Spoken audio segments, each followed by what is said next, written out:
Identification and screening में सबसे पहले हम देखेंगे अर्ली आइडेंटिफिकेशन। हम लोगों ने कल भी देखा था कि क्यों इम्पोर्टेंट है अर्ली आइडेंटिफिकेशन से हम लोगों को क्या क्या फायदे हो सकते हैं। हम लोग लास्ट स्टेज तक जाने में बचा सकते हैं चीजों को, ठीक है। तो अर्ली आइडेंटिफिकेशन एक ऐसा प्रोसेस है जिसमें कि कोई भी डेवलपमेंटल अगर डिले होता है या डिसेबिलिटी होती है तो उसको हम जितनी जल्दी हो सके हम उसको रिकॉग्नाइज कर सकते हैं या पता कर सकते हैं ताकि हम उसका समय पे इलाज कर सके। स्क्रीनिंग एक सिंपल स्टैंडर्डाइज्ड प्रोसीजर है जिसमें कि बच्चे के अंदर हम डिटेक्ट कर सकते हैं कि कोई भी अगर रिस्क है, कोई भी बच्चा अगर रिस्क पर है या उसका पहले डेवलपमेंट हुआ है या वो कोई फर्दर इवैल्यूएशन के लिए हमको उसको जाना है, तो ये सब चीजें हम स्क्रीनिंग में जान सकते हैं। नेक्स्ट आता है इम्पोर्टेंस ऑफ अर्ली आइडेंटिफिकेशन। तो क्या इम्पोर्टेंस है? अलाउस टाइमली इंटरवेंशन, जो हम लोगों ने कल भी बात की थी। अगर हमको समय पे पता लग जाएगा कि भाई इस समय पर पता लगने के बाद कि भाई हमें अभी पता चल गया तो एटलीस्ट हम उसका प्रॉपरली ट्रीटमेंट कर सकते हैं, समय के साथ उसको हम आगे लेकर के जा सकते हैं, उसको बहुत ज्यादा हाई रिस्क पर जाने से रोक सकते हैं। इम्प्रूव डेवलपमेंटल आउटकम्स, डेवलपमेंटल जो भी डिसेबिलिटी हुई है उसके आउटकम्स को हम अच्छा कर सकते हैं। सेकेंडरी कॉम्प्लिकेशंस, जो उसके आगे जाकर के बहुत ज्यादा सीवियर कंडीशन जिसमें हम कुछ नहीं कर सकते, उससे हम बचा सकते हैं। इनहैंसेस लर्निंग एंड कम्युनिकेशन, डेवलपमेंट के टाइम पे उसकी लर्निंग और कम्युनिकेशन को हम बहुत अच्छे से इम्प्रूव कर सकते हैं, सपोर्ट कर सकते हैं उसका फैमिली एजुकेशन काउंसलिंग, क्योंकि स्क्रीनिंग में हमको पता चल जाता है जो जनगणना वगैरह होती है या जो हेल्थ काउंसलिंग स्क्रीनिंग होती है उसमें हमको पता लग जाता है कि कैसे क्या कंडीशन है किसकी, उससे हम एग्जैक्टली पता कर सकते हैं। Long term quality of life को भी हम अच्छा बना सकते हैं क्योंकि हमको पहले से पता चल गया है, तो हम उसकी जितनी भी आउटकम्स हो सकती है, जितनी भी चीजें हो सकती है, हम सबके ऊपर बात कर सकते हैं, ठीक है। नेक्स्ट आता है डेवलपमेंटल स्क्रीनिंग एरियाज।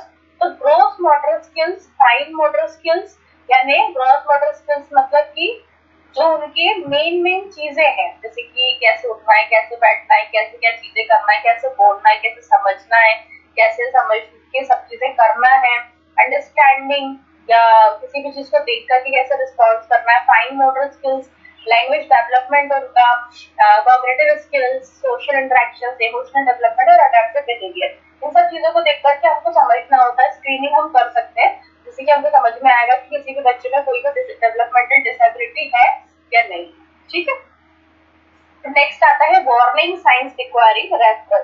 तो वार्निंग साइंस क्या क्या होता है? जैसे 6 महीने तक अगर हेड कंट्रोल नहीं है, मतलब 6 महीने तक भी बच्चे का हेड कंट्रोल नहीं आया है, सोशल मतलब वो कोई स्माइल नहीं कर रहा है, वो किसी को देख करके आई कांटेक्ट नहीं कर रहा है या रिस्पॉन्ड नहीं कर रहा है साउंड्स को। जैसे 6 महीने का बच्चा होता है, हमें पता है, हम बुलाते हैं, हम क्लैप करते हैं, हम उसको देखते हैं, कोई इशारा करते हैं, कुछ बोलते हैं, हम उसको हेड कंट्रोल के लिए बोलते हैं, तो ये सब चीजें वो करता है। लेकिन अगर वो नहीं कर रहा है तो वो कुछ वार्निंग साइंस हो सकते हैं कि आगे जाकर के वो काफी ज्यादा सीवियर कंडीशन में पहुंच जाएगा जिसका उसका डेवलपमेंटल डिसेबिलिटी हुआ ही नहीं है, तो वो चल भी नहीं पाएगा। अगर वो अभी से हेड कंट्रोल नहीं है, स्माइल नहीं है उसकी, तो वो आगे भी जा सकते हो सकता है फेशियल एक्सप्रेशंस नहीं दे पाए, वो किसी चीज को अंडरस्टैंड नहीं कर पाए, वो साउंड्स को रिस्पॉन्ड नहीं कर पाएगा, तो हो सकता है सुन ही ना पाए। आगे जाकर के अगर वो सुन नहीं पाएगा तो सुनने की वजह से हम स्पीच सीखते हैं, तो हो सकता है कि वो सुन ही नहीं पा रहा है, तो इसके से उसकी स्पीच लैंग्वेज को डेवलपमेंट नहीं होगा, उसके से उसका कम्युनिकेशन खराब होगा, सोशली वो उतना एक्टिव नहीं रह पाएगा। ये कुछ वार्निंग साइंस हमें देखना होगा। 12 मंथ का बच्चे में हम देखेंगे डज नॉट सिट इंडिपेंडेंटली, अगर वो 1 साल का होने के बावजूद भी अगर वो अपने आप नहीं बैठ पा रहा है, बैबलिंग नहीं है, does not respond to them, उसका हम नाम ले रहे हैं और वो हमें कोई जवाब नहीं दे रहा, नो पॉइंट और वीविंग और कुछ बात ही नहीं है, तब कुछ भी नहीं कर रहा है अगर वो, तो वो हमारे लिए वार्निंग साइंस हो सकता है। नेक्स्ट आएगा 18 महीने का बच्चा अगर वॉक नहीं कर पा रहा अच्छे से, खुद से वेरी फ्यू वर्ड्स, कुछ मतलब रोटी या मम्मा या पापा ऐसे कुछ हल्के फुल्के वर्ड बोल रहा है लेकिन पूरा सेंटेंस नहीं होता है, तो वो एक हो सकता है। आई कांटेक्ट पुअर अगर है उसका, वो और लोगों में इंटरेस्ट नहीं है, लोगों से बात नहीं करता, उनके पास ज्यादा नहीं है, सिर्फ मम्मा के पास या जो उसके साथ वो कंफर्टेबल है, जिसके साथ वो बचपन से रहा है उसी के साथ रहना उसको पसंद है, तो ये सब चीजों के ऊपर हमें थोड़ा सा वार्निंग साइंस में देखना होता है। 2 साल तक नो टू वर्ड फ्रेजेस, अगर वो कोई लंबे चौड़े सेंटेंसेस नहीं बोल रहा है, कोई सिंपल कमांड जैसे हमने उसको बोला कि अभी बैठ जाओ, उठ जाओ या टॉयलेट होकर आ जाओ, ये सिंपल कमांड्स को भी कोई रिस्पॉन्ड नहीं कर रहा, समझ नहीं रहा है, सेम रिपीटेटिव बिहेवियर्स अगर वो कर रहा है, लैक ऑफ प्रेजेंट प्ले, यानी कि उसको खेलने के लिए भी इतना ज्यादा इंटरेस्टेड नहीं है, नहीं इन्वॉल्व हो रहा है बच्चों के साथ, तो इन सब चीजों की में हमें वार्निंग साइंस में हमको उनको देखना होता है कि आप आगे जाकर के कितना ज्यादा वो सीवियर कंडीशंस में जाएंगे, तो उसको हमको कैसे रोकना है। ठीक है, फिर आता है कॉमन स्क्रीनिंग टूल्स, तो कैसे कैसे आप चेक कर सकते हो, डेवलपमेंटल माइलस्टोन चेकलिस्ट से आप चेक कर सकते हो, एजेस एंड स्टेजेस क्वेश्चनर से आप चेक कर सकते हो, Denver developmental screening test, modified checklist for autism, autism की बात जो हम लोगों ने कल की थी उनके लिए भी एक अलग टेस्ट होता है, paediatric developmental surveillance during routine health visits, routine health visits मतलब बच्चों के जो डॉक्टर्स होते हैं पीडियाट्रिक्स, उनके पास जाकर के भी आपको उनको रेगुलर बेसिस पे लेकर जाना है। वैसे पीडियाट्रिक्स जो होते हैं वो डिलीवरी के टाइम पर उनके मैक्सिमम टेस्ट करते हैं, लेकिन क्योंकि वो 12 महीने, 6 महीने, 18 महीने का जो माइलस्टोन डिवाइडेड है उस टाइम पर भी उनके रूटीन चेकअप्स होते हैं। तो अगर आपको घर पे कुछ भी वार्निंग साइंस दिख रहा है किसी भी बच्चे में, तो आप उसको पीडियाट्रिक्स हेल्थ चेकअप के लिए लेके जा सकते हो, जिससे कि आपको उसको क्लियर समझ में आए कि हाँ उसमें आप कौन सी चीज डेवलप होना स्टार्ट हुई। ठीक है, ताकि हम उसको प्रॉपर इंटरवेंशन या थेरेपीज कर पाए।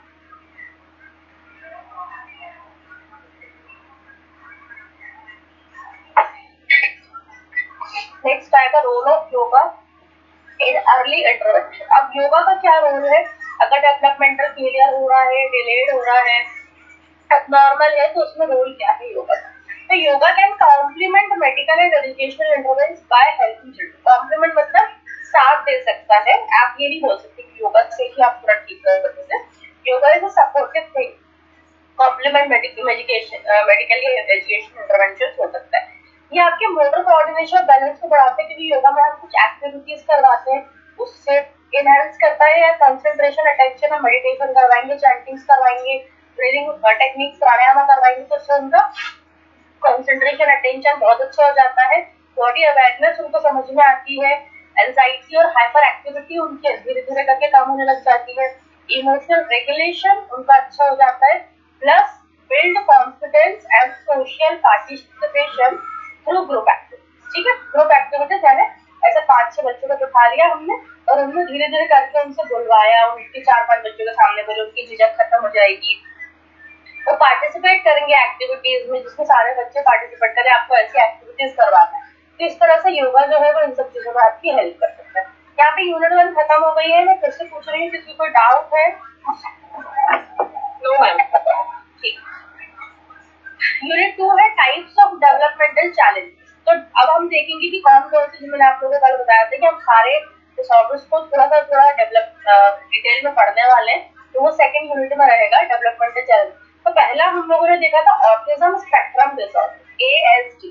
क्या होता है ऑटिज्म स्पेक्ट्रम डिसऑर्डर में, एक न्यूरो डेवलपमेंटल डिसऑर्डर है जिसमें की परसिस्टेंट डिफिकल्टीज, यानी कुछ चीजें जो है न्यूरो डेवलपमेंटल यानी ब्रेन में कुछ चीजें प्रॉपरली ना डेवलप हो पाना या डिलेड डेवलपमेंट की वजह से क्या होता है, सोशल कम्युनिकेशन नहीं होता है, सोशल इंटरेक्शन नहीं होता है, रिस्ट्रिक्टेड और रेपिटेटिव पैटर्न्स ऑफ बिहेवियर, यानी उनको पता है कि उनको इतनी ही चीजें करना है, उनको इतनी ही चीजें करना रहेंगी। जैसे आपने उनको समझा दिया कि अब आपको हमेशा खाना खाने से पहले हाथ धो के आना है, तो वो उनकी वहीं तक एक्टिविटी रेस्ट्रिक्ट रहेगी। इंटरेस्ट और एक्टिविटीज ये सारी की सारी चीजों में डिफिकल्टीज आना स्टार्ट हो जाती है।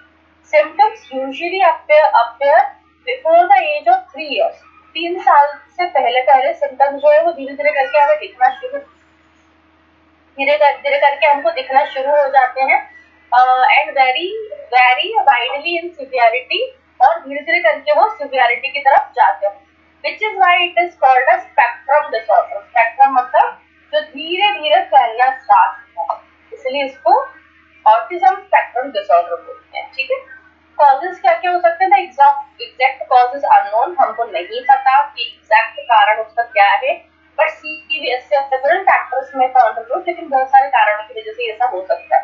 तो जिसमें से वो है फैमिली हिस्ट्री ऑफ ऑटिज्म, यानी अगर आपकी फैमिली में वो हिस्ट्री है ऑटिज्म तो वो चीज हो सकती है हेरिडिटी के थ्रू।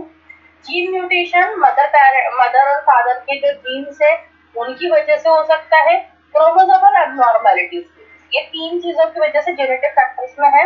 एनवायरमेंटल फैक्टर्स में एडवांस्ड प्रीनेटल पेरेंटल एज, यानी बहुत 40-45 के बाद अगर आप माँ बन रहे हो, मतलब वही 35 के बाद अगर कोई मदरहुड स्टेज में जा रहा है, कंसीव कर रहा है, तब जाकर के हो सकता है प्रीमेच्योर बर्थ, समय से पहले लो बर्थ रेट की वजह से, prenatal exposure to certain infections और टॉक्सिन्स, प्रेगनेंसी के टाइम पर कोई भी इन्फेक्शन या टॉक्सिन्स में एक्सपोज किया हो, या प्रेगनेंसी कॉम्प्लिकेशंस हो, उस स्टेज में आपको ऑटिज्म देखने को मिल सकता है।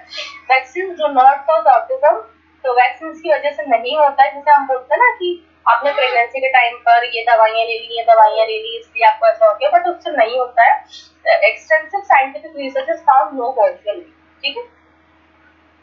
कैरेक्टरिस्टिक्स ऑफ एएसडी, तो सोशल कम्युनिकेशन डिफिकल्टीज जो हम लोगों ने ऊपर देखी, कम्युनिकेशन में प्रॉब्लम आना, रिपीटेटिव बिहेवियर, सेंसरी रेफरेंसेस, ये सब चीजें हमें मिलती है। तो सोशल कम्युनिकेशन डिफिकल्टीज जो है उसके अंदर आई कांटेक्ट नहीं कर पाते हैं बच्चे, फेशियल एक्सप्रेशंस नहीं आते हैं, जैसे स्माइल नहीं कर रहे हैं, गुस्सा या खुशी या शॉक, कुछ भी उनके फेस पर हमें नहीं शो होता है। मतलब दोस्त नहीं बना पाते आसानी से, रिड्यूस सोशल इंटरेक्शन, उनका सोशल इंटरेक्शन कम हो जाता है, और डिफिकल्टी अंडरस्टैंडिंग इमोशन, उनको इमोशंस में नहीं समझ आते, तो उनको खुद के साथ क्या हो रहा है, प्लस उनके सामने अगर कोई इमोशनल शो कर रहा है तो उनको नहीं समझ में आएगा, उनको अंडरस्टैंडिंग नहीं, ठीक है। फिर आता है कम्युनिकेशन प्रॉब्लम, तो कम्युनिकेशन प्रॉब्लम में स्पीच स्पीच जो है उनकी डिले होती है, रेपिटेटिव लैंग्वेज यानी इकोलेलिया बोलते हैं उसको, मतलब सेम चीजों को बार बार वो रिपीट करते हैं। डिफिकल्टी स्टार्टिंग और मेंटेनिंग कन्वर्सेशंस, तो धीरे धीरे करके वो कन्वर्सेशंस में को मेंटेन करने में या कन्वर्सेशंस करने में या शुरुआत करने में उनको दिक्कत जाती है। प्लस जेस्चर्स का यूज बहुत करते हैं, जेस्चर्स यानी कि नमस्ते, हाथ जोड़ना, या जैसे हम हाथ हिला के बात करते हैं, या जेस्चर्स इन द सेंस हमने सामने से हेलो बोला, तो इस तरह के जेस्चर कह रहे हैं, उनको स्टार्टिंग नहीं कर पाते हैं वो कोई भी कन्वर्सेशन या कम्युनिकेशन को, उस चीज में उनको डिफिकल्टीज होती है। रेपिटेटिव बिहेवियर्स है जिसमें कि हैंड क्लैपिंग, हाथ वगैरह हिलाने की, rocking, spinning objects, repetitive words और फ्रेजेस, सेम आपने जो उनको सिखा दिया उसको वो रिपीट करते जाते हैं। इनसेंसिस्टेंस और रूटीन्स, उनके रूटीन्स में वो सब चीजें बन जाती हैं। सेंसरी डिफरेंसेस में हम देखेंगे तो ओवर सेंसिटिविटी और अंडर सेंसिटिविटी, या तो बहुत ज्यादा या तो बहुत कम, तो कोई भी साउंड है, लाइट है, टच है, स्मेल है, टेस्ट है, इन सब चीजों को या तो वो बहुत ज्यादा ओवर स्टिमुलेट करते हैं, या तो वो बिल्कुल ही अंडर सेंसिटिव होते हैं, यानी कि या तो उनके लिए लाइट बहुत ज्यादा उनको इरिटेट करेगी, या तो रिस्पॉन्स ही नहीं देते होगा। तो इस तरीके की चीजें। अब साइंस एंड सिम्टम्स की हम बात करते हैं। अर्ली साइंस जो हमें 3 साल से पहले हम लोगों ने पढ़ा है, 3 साल से पहले हमें उनको धीरे धीरे करके हमें साइंस दिखने लग जाती है, तो वो कौन कौन से साइंस है। No social smile by 6 month, 6 महीने तक वो हंसेंगे नहीं, किसी को स्माइल पास नहीं करेंगे, आई कांटेक्ट नहीं कर पाएंगे, नाम हम लेते हैं उनका या हम कुछ बोलेंगे तो वो रिस्पॉन्ड नहीं करेंगे, बोल नहीं पाएंगे या समय लगेगा उनको बोलने में, ठीक है। Limited interest in playing with others, ठीक है, और दूसरों के साथ खेलने में भी उनको कोई इंटरेस्ट नहीं लगता। बिहेवियरल साइंस में प्रेफर्स टू प्ले अलोन, अकेले खेलना, अकेले रहना उनको पसंद होगा, इंट्रोवर्ट हो जाते हैं वो लोग। डिफिकल्टी अडेप्टिंग टू चेंजेस, किसी भी चेंज को, बदलाव को वो नहीं एडजस्ट कर पाएंगे। Strong interest in specific objects और टॉपिक्स, किसी भी टॉपिक से उसमें उनका इंटरेस्ट तो स्ट्रॉन्ग होता है, लेकिन वो कम्युनिकेट करने में उनको डिफिकल्टी आती है, और रिपीटेटिव मूवमेंट्स को करेंगे जो हमने जब भी देखा। डायग्नोसिस आप कैसे कर सकते हैं, diagnosis is based on developmental history, यानी शुरुआत से लेकर के उनके हम पूरी हिस्ट्री को निकालेंगे कि क्या क्या चीजें ऐसी हैं जो हो सकती हैं।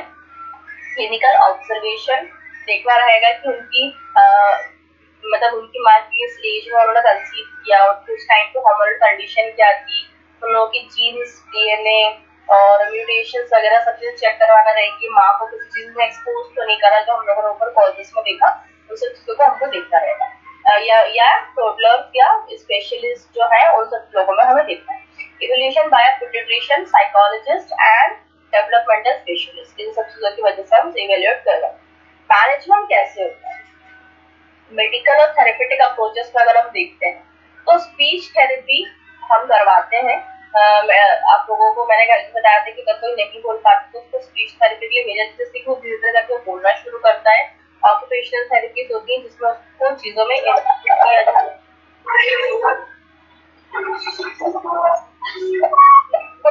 बोलना है, नहीं बोलना है तो म्यूट कर लीजिए, डिस्टर्ब हो रहा है।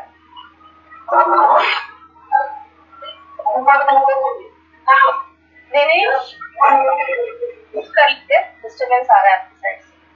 हाँ, ऑक्यूपेशनल थेरेपीज जो है वो बिहेवियरल थेरेपीज उनके बिहेवियर को चेंज करने के लिए, पर्सनालिटी डेवलपमेंटल उनको थेरेपीज दी जाती है। स्पेशल एजुकेशन यानी कि अगर वो नहीं बोल पा रहे हैं तो उनको नॉर्मल स्कूल्स में, उनको स्पेशल स्कूल्स में डाला जाता है जिससे उनके ऊपर अलग तरीके से, अलग तरह की टेक्निक से उनको हम पढ़ा सके। और पेरेंट ट्रेनिंग उनको दी जाती है कि पेरेंट को उनके साथ कैसे रहना है। अगर कोई बच्चा नहीं बोल सकता है तो उनको साइन लैंग्वेज सीखना रहेगी। अगर कोई बच्चा सुन नहीं सकता है तो उसको हमें समझाना रहेगा, साइन लैंग्वेज से समझाना रहेगा। कोई अगर देख नहीं सकता तो उसको कोई ब्रेल लिपि या डॉल ये सब चीजों से हम उनको पढ़ा सकते हैं। अब योगा का क्या मैनेजमेंट हो सकता है ऑटिज्म स्पेक्ट्रम डिसऑर्डर? तो योगा के ऑब्जेक्टिव्स हैं कि अटेंशन कंसंट्रेशन को अच्छा करवाएगा, वो बॉडी अवेयरनेस लेकर आएगा, एंजाइटी रिपीटेटिव बिहेवियर को धीरे धीरे करके कम करने में हेल्प कर सकता है, कोऑर्डिनेशन अच्छा कर देगा, balance plus promote emotional regulation. ठीक है, रेकमेंडेड योगिक प्रैक्टिसेस में हमने कुछ नॉर्मल चार्ट्स रखे कि आप लूजनिंग एक्सरसाइजेस करवा सकते हो, तो उसको थोड़ा थोड़ा सा बैलेंस और कोऑर्डिनेशन डेवलप होना स्टार्ट हो जाएगा। शोल्डर रोटेशन है, रिस्ट एंकल मूवमेंट से आप उनको करवा सकते हो। आसन में उनको ताड़ासन करवा सकते हो। ताड़ासन से सबसे ज्यादा कॉन्सेंट्रेशन और बैलेंस आता है, तो इसीलिए वृक्षासन से सपोर्ट के साथ आप करवाओगे क्योंकि वो बैलेंस नहीं कर पाएंगे, उनका कोऑर्डिनेशन पुअर है, तो आपको सपोर्ट के साथ उनको करवाना है जिसकी वजह से उनका कॉन्सेंट्रेशन, अटेंशन और बैलेंस तीनों भी चीजों पर आप काम कर सकते हो। कैट एंड काउ पोज करवाएंगे जिससे कि उनको सपोर्ट मिलता है। बटरफ्लाई पोज करवाएंगे, उनको कोई भी हार्मोनल बैलेंस है, जीन म्यूटेशन, रिप्रोडक्टिव हेल्थ के ऊपर उनकी इफेक्ट आ रहा है वो सही हो जाएगा। सेतु बंधासन करवा सकते हैं। तो और फिर प्राणायाम में डीप डायफ्रामेटिक ब्रीदिंग आपको हमेशा करना है। Deep diaphragmatic breathing is must. Primary pranayama है जेंटल नाड़ी, तो तुरंत रिटेंशन नहीं करवाना होता क्योंकि वो नहीं कर पाएंगे क्योंकि उनको उसका कंट्रोल नहीं है। देखिए धीरे धीरे करके आप चीजें करवाओगे तो उनको अपने खुद के माइंड और ब्रीदिंग के ऊपर कंट्रोल आना स्टार्ट हो जाएगा, अपनी बॉडी के ऊपर एक कंट्रोल आना स्टार्ट हो जाएगा जो उनका नहीं है। तो इस तरीके से हम कर सकते हैं रिलैक्सेशन में डीप रिलैक्सेशन टेक्निक, शॉर्ट योग निद्रा और गाइडेड रिलैक्सेशन। शॉर्ट योग निद्रा इसलिए क्योंकि वो लंबे 45 मिनट्स तक दे कांट वेट, उनके पास उतना पेशेंस नहीं रहेगा क्योंकि वो बहुत हाइपर एक्टिव हो सकते हैं या तो वो बहुत ज्यादा ओवर एक्टिव हो सकते हैं। तो देखा मेडिटेशन में Omkar meditation, mindfulness, loving kindness, तो ये आपको पता ही है कि मेडिटेशन जो है वो हमेशा हेल्प करते हैं, तो इसलिए हमको हमेशा उस चीज को देखना होता है कि अगर वो हेल्प करेंगे दैट मीन्स कि सॉरी मतलब वो हेल्प करते हैं हमारे कॉन्सेंट्रेशन को इम्प्रूव करने और हमारे दिमाग को शार्प करने। ठीक है, या कोई भी न्यूरो डेवलपमेंटल डिसऑर्डर्स या न्यूरोमस्कुलर डिसऑर्डर्स है उसमें वो हेल्प करेगा। फिर आता है बेनिफिट्स और योगा इन एनएसडी। तो कंसंट्रेशन बढ़ाना, मोटर कोऑर्डिनेशन बढ़ाना, स्ट्रेस एंजाइटी को कम करना, स्लीप क्वालिटी अच्छी करना, इमोशनल रेगुलेशन अच्छा करना, सोशल पार्टिसिपेशन लोगों में करवाना, लोगों के साथ घुलना मिलना सिखाना और सेल्फ कॉन्फिडेंस उनके अंदर आना स्टार्ट हो जाता है। तो यहाँ तक एएसडी था। अभी तक किसी को डाउट है ऑटिज्म में तो पूछ सकता है। जैसे फिर हम next attention deficit hyper activity disorder start करते हैं। No ma'am, no doubt. Attention deficit hyper activity disorder यानी ADHD, जिसमें हमको देखना है तो अटेंशन डेफिसिट नाम से समझ में आ रहा है कि उनके अंदर अटेंशन नहीं है, हाइपर एक्टिविटी हो सकती है। तो it is a neuro developmental disorder characterised by persistent patterns of inattention. उनको ध्यान नहीं देना होता है, नहीं देते, लेकिन एक्टिविटी बहुत ज्यादा उनकी हाई होती है और इम्पल्सिव है। इम्पल्सिव यानी एकदम से रिएक्ट करते ना किसी चीज को। तो ये तीन चीजें हमें देखने को मिलती है attention deficit hyper activity disorder यानी ADHD में, जो कि न्यूरो डेवलपमेंटल डिसऑर्डर है। कौन कौन सी चीजें? इनअटेंशन, हाइपर एक्टिविटी और इम्पल्सिव। ठीक है, these symptoms interfere with learning, behavior and daily functioning। तो इस तरीके की, क्योंकि अटेंशन नहीं दे पाएगा तो वो ऑब्वियसली वो लर्निंग है, उसका बिहेवियरल पैटर्न है या डेली फंक्शनिंग है, इन सब चीजों में क्या होता है, उनको सारी चीजों में उसको प्रॉब्लम आएगा क्योंकि वो इम्पल्सिव बहुत ज्यादा है और हाइपर एक्टिव बहुत ज्यादा है, तो इन सब चीजों में उसकी डेली रूटीन्स अच्छे नहीं होंगे जो नॉर्मल होते हैं। टाइप्स जो है उसके 3 टाइप्स के होते हैं, predominantly inattentive, predominantly hyper active, impulsive and combined. ठीक है, तो प्रीडोमिनेंटली इनअटेंटिव में क्या होता है, डिफिकल्टी फोकसिंग, वो फोकस नहीं कर पाती किसी चीज पर, इजीली डिस्ट्रैक्ट, अगर वो पढ़ रहे हैं वो पढ़ते पढ़ते वो इजीली डिस्ट्रैक्ट हो जाएंगे, मतलब उनका ध्यान आप तुरंत ही हटा सकते हो कि वो पढ़ो नहीं, चल चल अपन आइसक्रीम खाकर आते हैं, या टीवी चल रही है या मोबाइल चल रही है, कोई आ गया तो वो इजीली डिस्ट्रैक्ट हो जाएंगे, फ्रिक्वेंटली फॉरगेटफुल, इजीली उनको चीजें भूल जाते हैं, उनको याद नहीं रहती, इसके अटेंटिव नहीं है, और डिफिकल्टी कंप्लीटिंग टास्क, ऑब्वियसली क्योंकि अटेंटिव नहीं है तो अपने टास्क भी अच्छे से कंप्लीट नहीं कर पाएंगे। Predominantly hyper active impulsive type में एक्सेसिव मोमेंट उनका बहुत ज्यादा होता है, रेस्टलेसनेस होती है, बेचैनी सी होती है, अब मैं ये कर दूं, अब मैं ये कर दूं, अब मैं ये कर दूं, वो सीधे नहीं बैठ सकते। टॉक्स एक्सेसिवली, जो बहुत ज्यादा बोलते हैं continuously, difficulty waiting for terms and acts without thinking, बिना सोचे समझे कुछ भी एक्ट करना, हाइपर एक्टिविटी इम्पल्सिव। ठीक है, कंबाइंड में फीचर्स ऑफ बोथ, दोनों ही चीजों की फीचर्स हमको देखने को मिलते हैं। क्या क्या कॉजेस हो सकते हैं, तो जेनेटिक कॉजेस में फैमिली हिस्ट्री अगर है एडीएचडी की, तो ब्रेन डेवलपमेंट डिफरेंस हुआ है, ब्रेन डेवलपमेंट नहीं हुआ, तो ये भी जो लेट प्रेगनेंसीज होती है उसमें भी बच्चों को लेट ब्रेन डेवलपमेंट के ऊपर इफेक्ट आता है कि बच्चे का ब्रेन पूरी तरह से डेवलप नहीं हो पाता लेट प्रेगनेंसी से। या अगर आप लेट प्रेगनेंसी कंसीव कर रहे हो, आपने आयरन डेफिशिएंसीज है, विटामिन डी B12 डेफिशिएंसीज आपको है, जिसके ऊपर आपने ध्यान नहीं दिया और आपने कंसीव कर लिया, स्टिल कंसीव के भी टाइम पर आपने जो फॉलिक एसिड्स हैं, विटामिन डी B12 के सप्लीमेंट्स अगर आप नहीं ले रहे हो, तो जाकर के ये सारी प्रॉब्लम बहुत ज्यादा कॉमन हो जाती है बच्चे के अंदर। ठीक है, लेट प्रेगनेंसी में स्पेशली।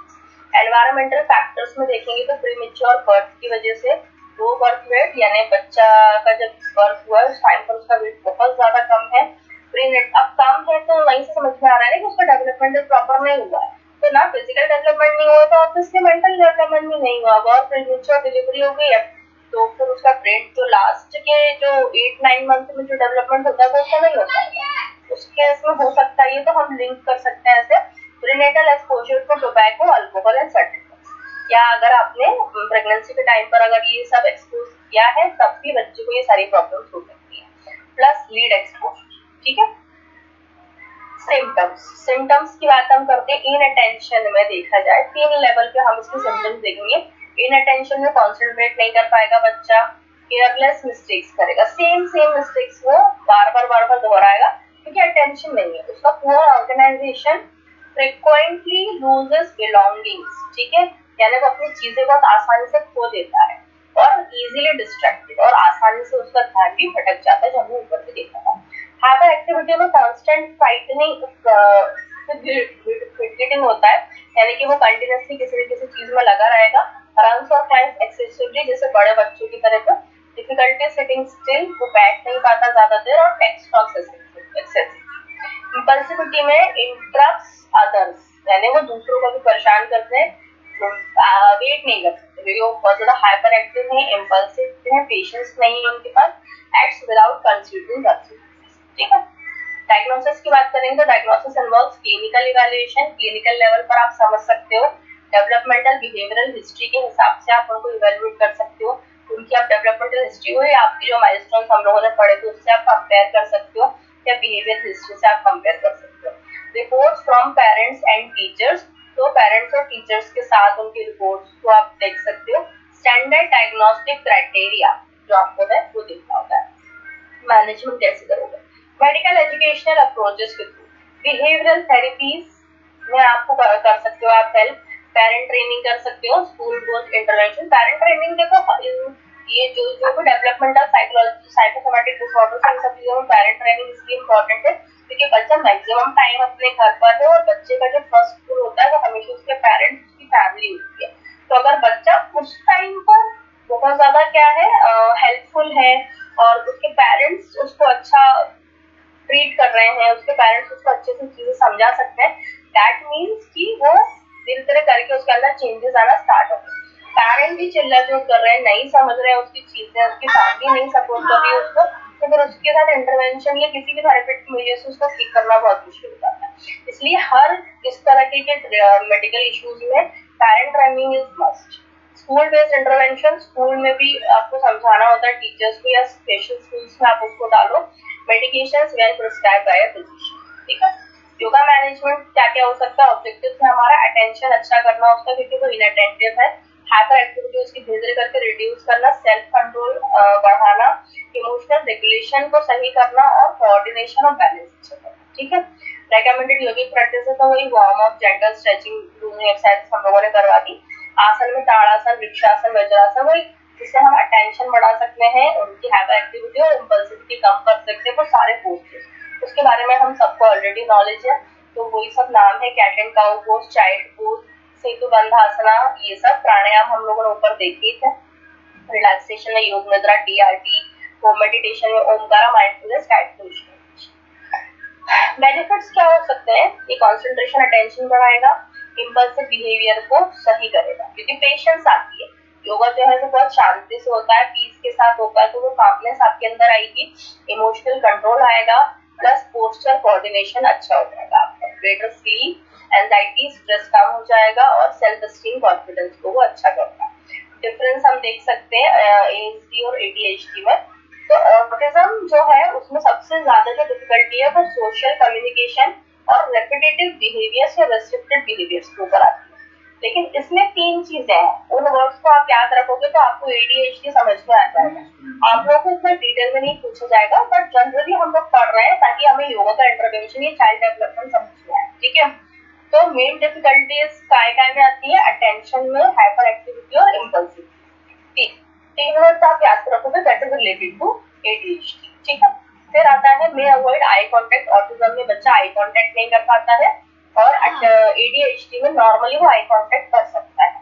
ऑटिज्म जो है उसमें often prefer routines and activity, उनको आप एक रूटीन सेट करके दे देते जिसको उनको प्रॉपर्ली वे में फॉलो करना होता है, लेकिन इसके अंदर बच्चे पूरा रूटीन फॉलो नहीं कर पाते क्योंकि वो अटेंटिव नहीं है, वो उतना फोकस नहीं कर पा रहे चीजों पर, इसलिए बहुत मुश्किल होता है, ठीक है। रेपिटेटिव बिहेवियर्स नॉर्मल है इन लोगों में।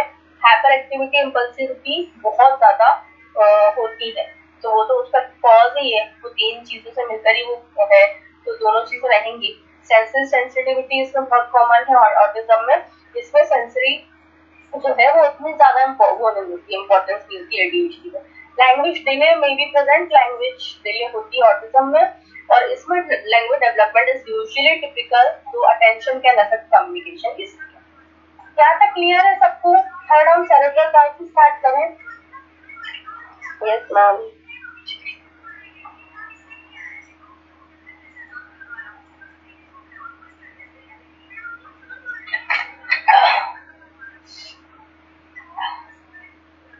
Third is cerebral palsy, CP.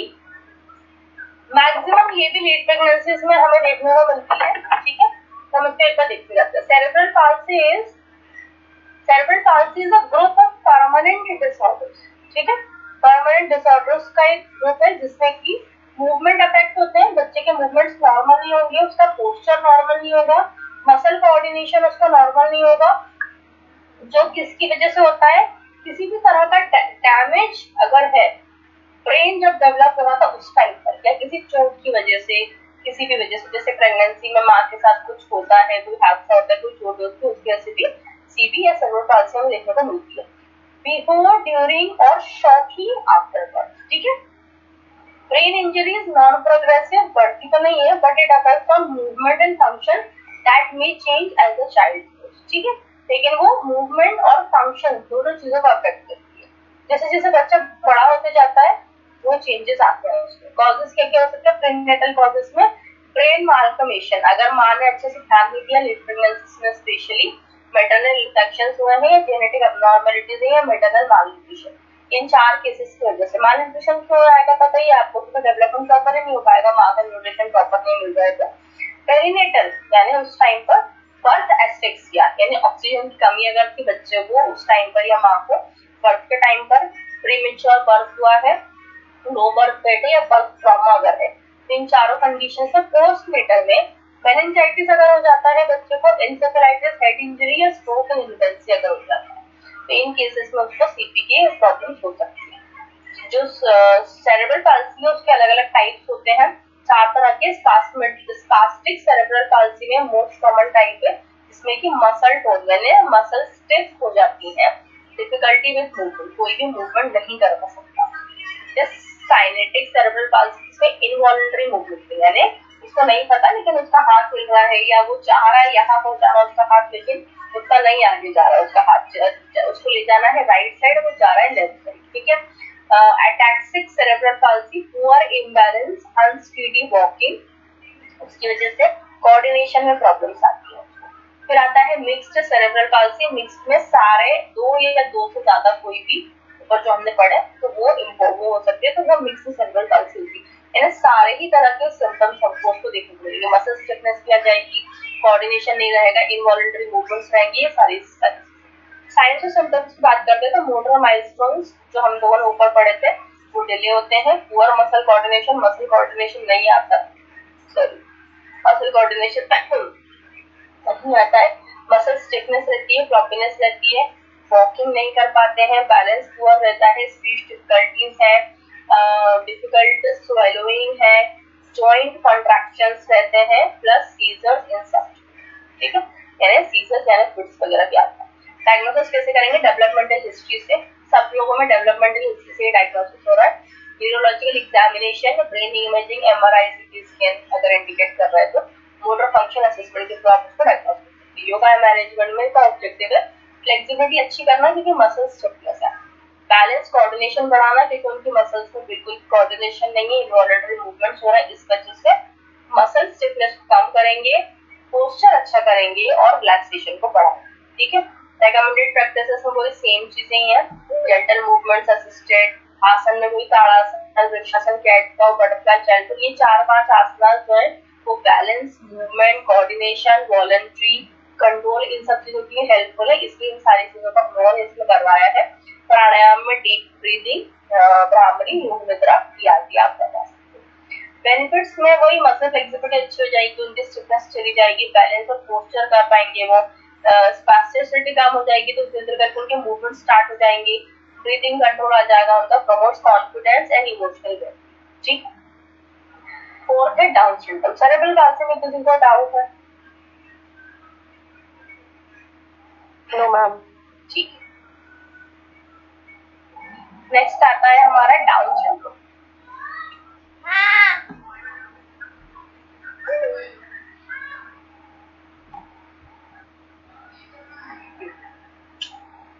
Next down syndrome के बाद क्या है? लर्निंग डिसेबिलिटी है, तो इंटेलेक्चुअल डिसेबिलिटी है,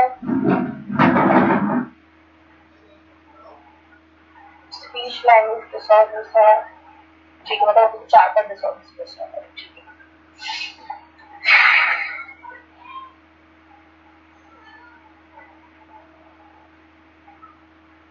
Yes, Down syndrome is a genetic condition, chromosomal deformities की वजह से देखने को मिलता है, ठीक है।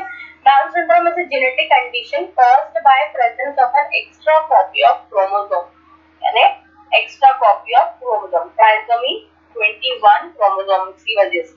It is associated with intellectual disability and characteristics physical features, ठीक है। तो क्रोमोसोम्स जो मदर फादर की जो एक्सचेंज हुए हैं जिसकी वजह से उसमें क्रोमोसोम्स में अगर प्रॉब्लम है तब जाकर के बच्चे के अंदर डाउन सिंड्रोम डेवलप होता है, ठीक है।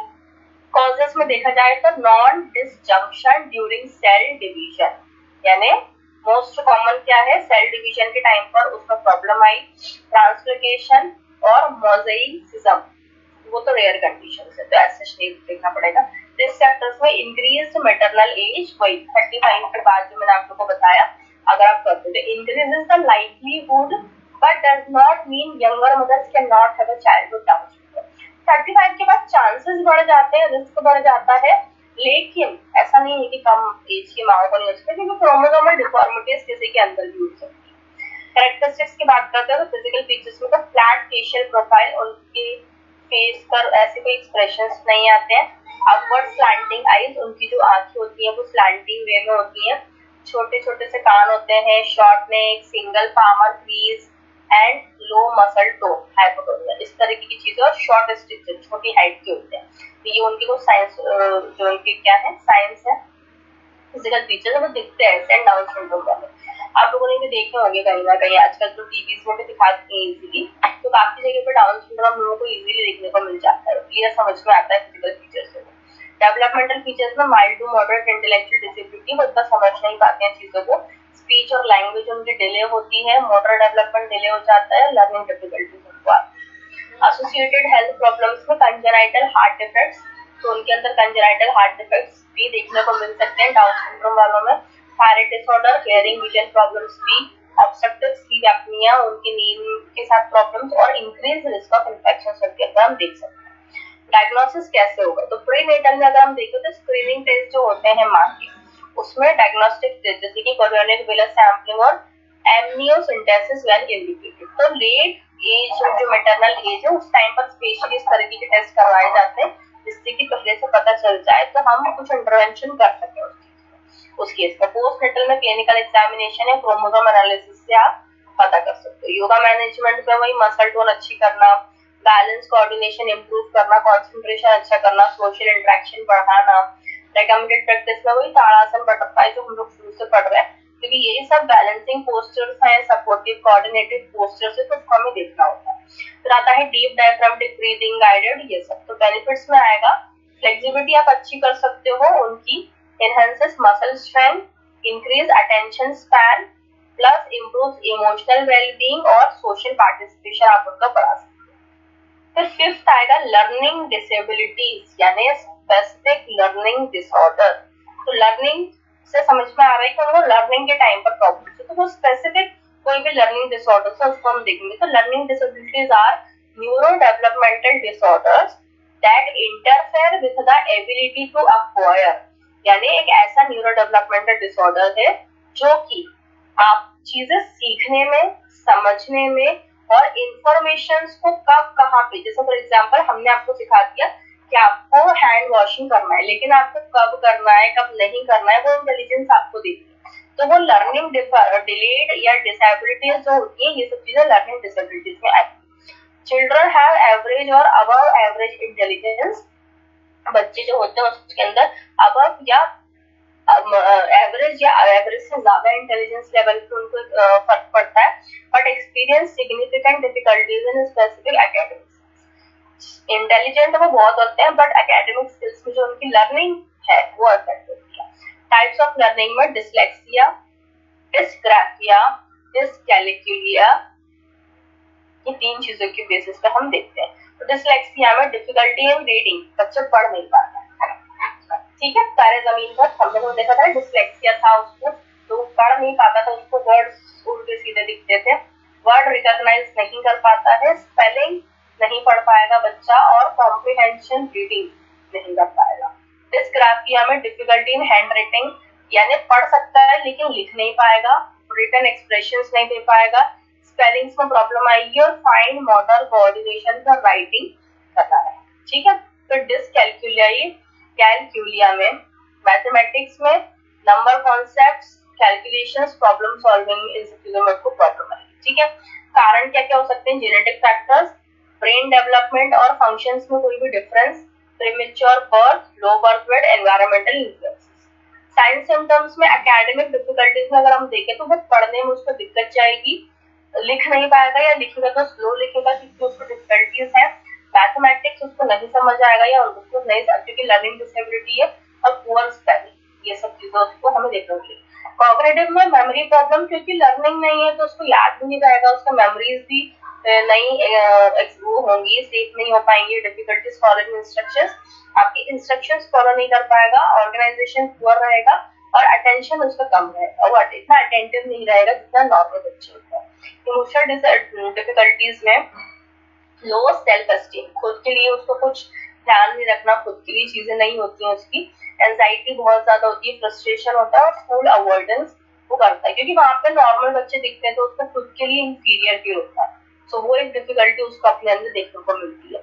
डायग्नोसिस में educational assessment, psychological evaluation, intelligence testing, achievement test, clinical history के साथ साथ पता लगवा सकते हैं। योगा मैनेजमेंट में वही हम लोग पढ़ेंगे वापस से कि concentration, memory, stress, confidence, emotional regulations पर हम लोग काम कर सकते हैं योगा इंटरवेंशन के थ्रू, जिसमें की हुई Tadasana, Vrikshasana, Vajrasana, butterfly, child pose generally आप करवा सकते हो आसन। और वो जो प्रैक्टिसेस है वो जनरली सेम ही है न्यूरो डेवलपमेंटल इश्यूज में। नेक्स्ट आता है बेनिफिट्स ऑफ योगा, तो इसमें improves concentration and memory, reduces examination anxiety, emotional stability, improves learning readiness, boost confidence and self-esteem। तो ये सब चीजें हम हेल्प कर सकते हैं। ठीक है, यहाँ तक किसी को कोई डाउट लर्निंग डिसेबिलिटीज तक?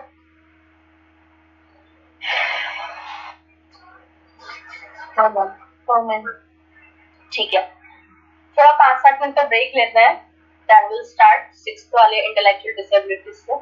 सो इट्स 57, तो हम 11, 6 या 7 के आसपास विल स्टार्ट करेंगे। ठीक है।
हेलो, आगे सभी लोग?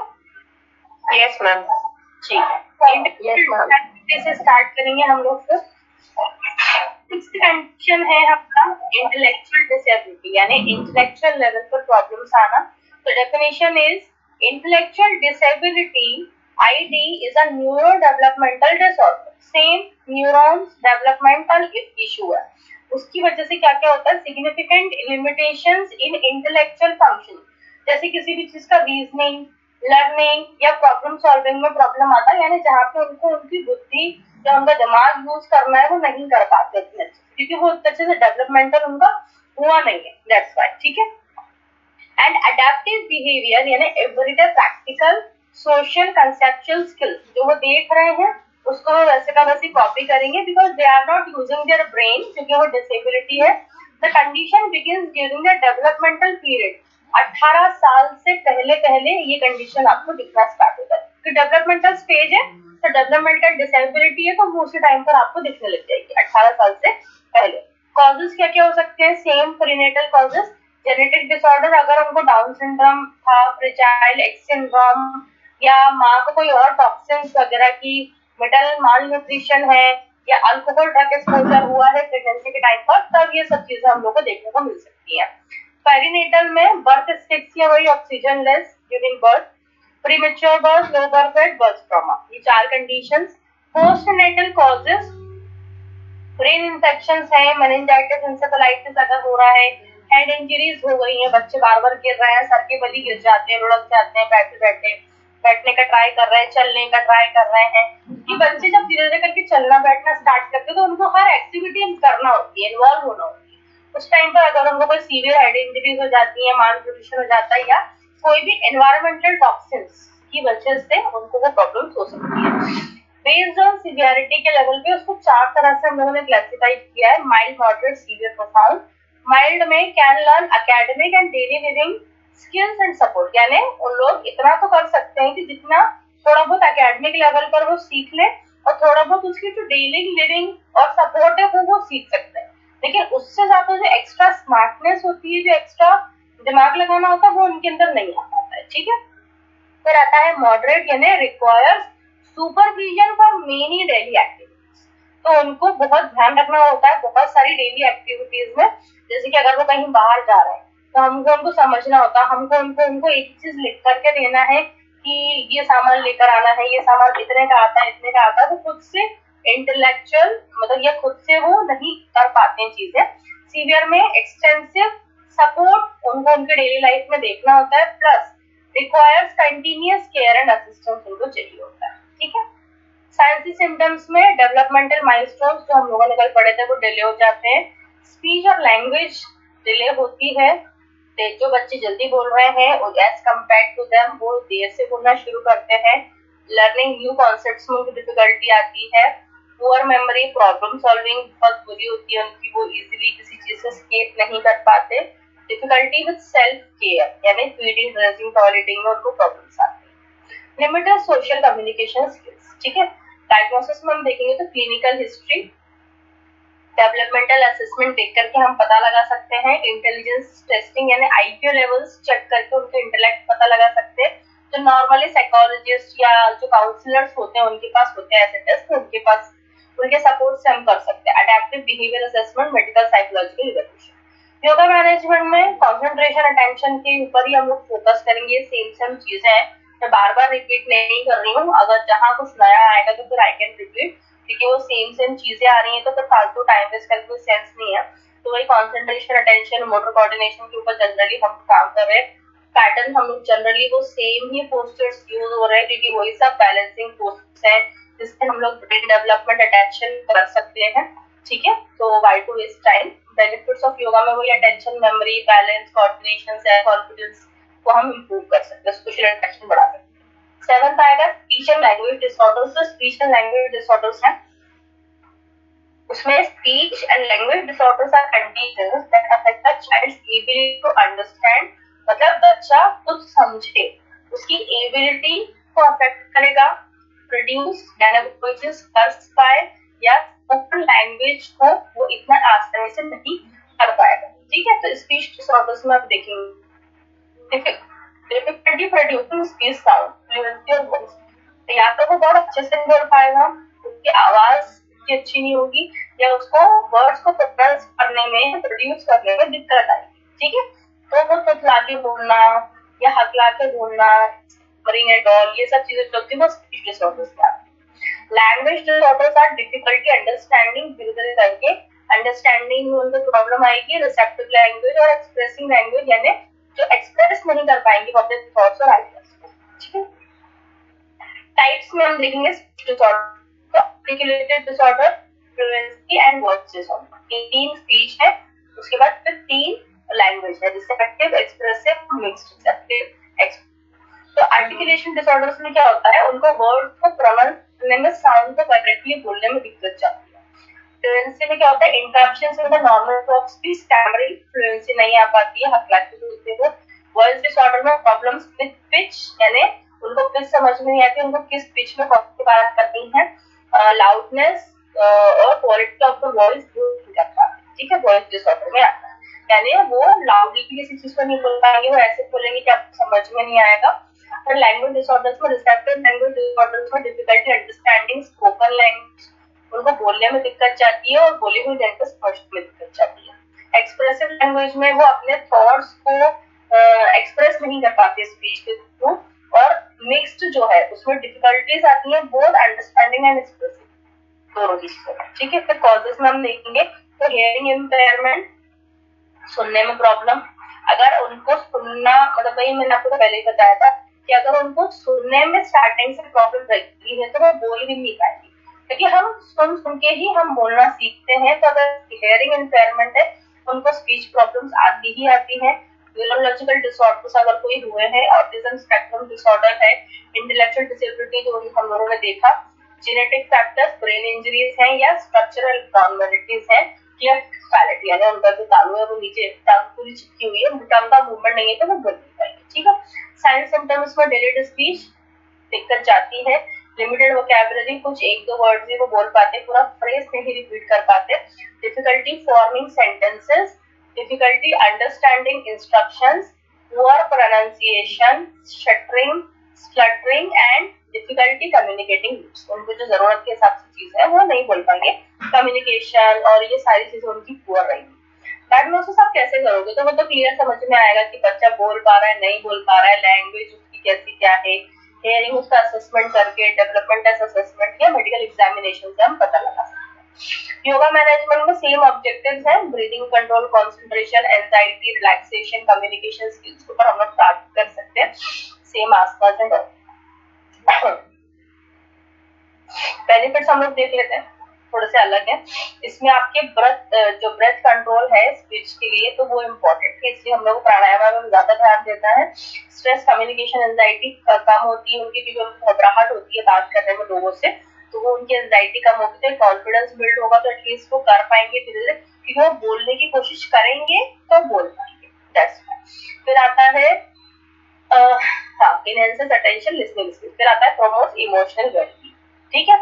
सेंसरी प्रोसेसिंग डिसऑर्डर्स जो है उसमें आता है, sensory processing disorders is a condition in which the brain has difficulty, यानी जो ब्रेन है उसको समझने में यानी रिसीव करने में, ऑर्गेनाइज करने में, समझने में या रिस्पॉन्ड करने में दिक्कत जाती है, क्योंकि जो उनके सेंसरी मोटर प्रॉब्लम्स होते हैं वो डिसेबल्ड होते हैं, यानी motor skills in the sense की उनके ब्रेन तक कोई एक्शन तो जा रहा है। जैसे फॉर एग्जाम्पल हमें चींटी ने काटा या हमें कोई कीड़ा काट रहा है, तो हमारी जो क्रेनियल नर्व्स है उनके थ्रू हमारा जो रिसेप्टर्स हैं, जो रिसीवर्स है, वो हमारे ब्रेन तक पहुंचते हैं।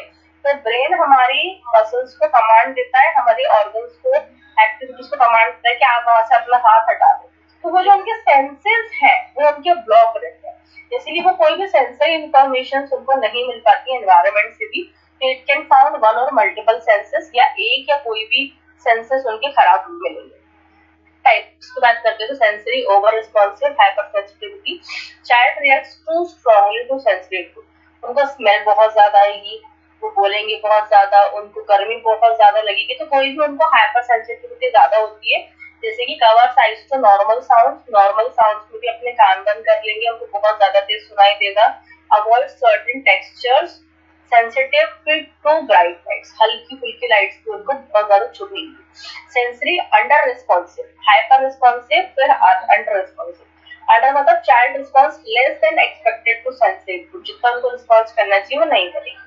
Does not respond to pain और टेम्परेचर अप्रोप्रिएटली, यानी उनको जितना ज्यादा दर्द हो रहा है, जितना पेन हो रहा है, जितना उनको टेम्परेचर लग रहा है उसके हिसाब से नहीं। जैसे नॉर्मल गर्मी है लेकिन वो नॉर्मल है, वो पूरी दुनिया पसीना पसीना हो रही है, but they are acting like a normal ones, ठीक है, कि कोई इतनी गर्मी नहीं है, कुछ इतनी सर्दी नहीं है, ऐसा करके, तो वो बहुत लो रिस्पॉन्सिव रहेंगे।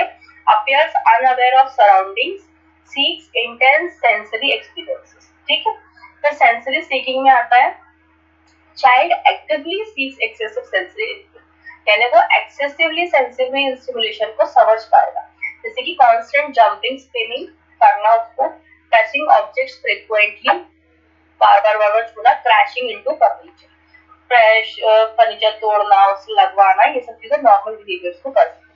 कॉजेस की बात करेंगे, द एग्जैक्ट कॉजेस अननोन, इसका कोई कारण हमें नहीं पता, but may be associated with, लेकिन ये autism, ADHD, prematurity, genetic difference in brain processing के साथ ही एसोसिएट हो सकता है, बाकी इसका जो एग्जैक्ट कॉज है दैट इज अननोन। साइंस और सिम्टम्स की बात करेंगे तो पुअर बैलेंस एंड कोऑर्डिनेशन, ठीक है, तो बैलेंस आपका बहुत पुअर रहेगा बच्चे का, कोऑर्डिनेशन नहीं रहेगा, फाइन मोटर स्किल्स में डिफिकल्टी आएगी, तब तो सेंसेस नहीं पहुंच रहा है, तभी वो सेंसेस को नहीं रिएक्ट कर पा रहे हैं, ओवर एक्शन या अंडर एक्शन जो रहेगा, साउंड, टच ऑफ लाइट का, वो आपको देखने को मिलेगा, कंसंट्रेशन में दिक्कत आएगी, क्लमजीनेस यानी गंदगी, कहीं पे भी कुछ भी गिराना, क्योंकि उनको नहीं समझ आ रहा, उनका कोऑर्डिनेशन नहीं है, अवॉइडेंस ऑफ सर्टेन क्लोथिंग और फूड्स बिकॉज ऑफ टेक्सचर, ठीक है। डायग्नोसिस की बात करेंगे तो क्लिनिकल ऑब्जर्वेशन, उससे हम समझ सकते हैं, ऑक्यूपेशनल थेरेपी, असेसमेंट, डेवलपमेंट या सेंसरी प्रोफाइल के थ्रू हम लोग समझ पाएंगे। तो yoga management is same, coordination के ऊपर, सेल्फ रेगुलेशन के ऊपर हम लोग काम कर रहे हैं। नेक्स्ट आएगा हमारा थर्ड यूनिट। यहाँ तक किसी को डाउट है? Unit 2 is done. No ma'am, ठीक है। तो यूनिट 3 इज असेसमेंट। अब ये जो प्रॉब्लम हुई है इनको हम लोग असेसमेंट कैसे करेंगे? Assessment is a systematic process of evaluating a child's growth. तो बच्चे की प्रॉब्लम यानी बच्चे की ग्रोथ, उसका डेवलपमेंट, उसका बिहेवियर, उसका फंक्शनल एबिलिटीज अगर आपको समझना है तो उस सब चीजों को समझना सिस्टमैटिक प्रोसेस के through is assessment. To identify developmental delay हुआ है, डिसेबिलिटी है जो हमने ऊपर पढ़ी, and to plan appropriate intervention, और हम उनके लिए प्रॉपरली थेरेपीज या कोई भी ट्रीटमेंट प्लान कर पाए इंक्लूडिंग योगा, ठीक है। तो डेवलपमेंटल माइलस्टोन्स हम लोगों ने जो ऊपर पढ़े थे कल, developmental milestones are age specific skills, age के हिसाब से उनके स्किल्स डिसाइडेड होती हैं, एबिलिटीज डिसाइड होती हैं, that most children achieve with a particular age range, ज्यादातर बच्चे उस चीज को अचीव कर पाते हैं उनके एज के हिसाब से। They help assess whether a child is developing normally or has developmental delay।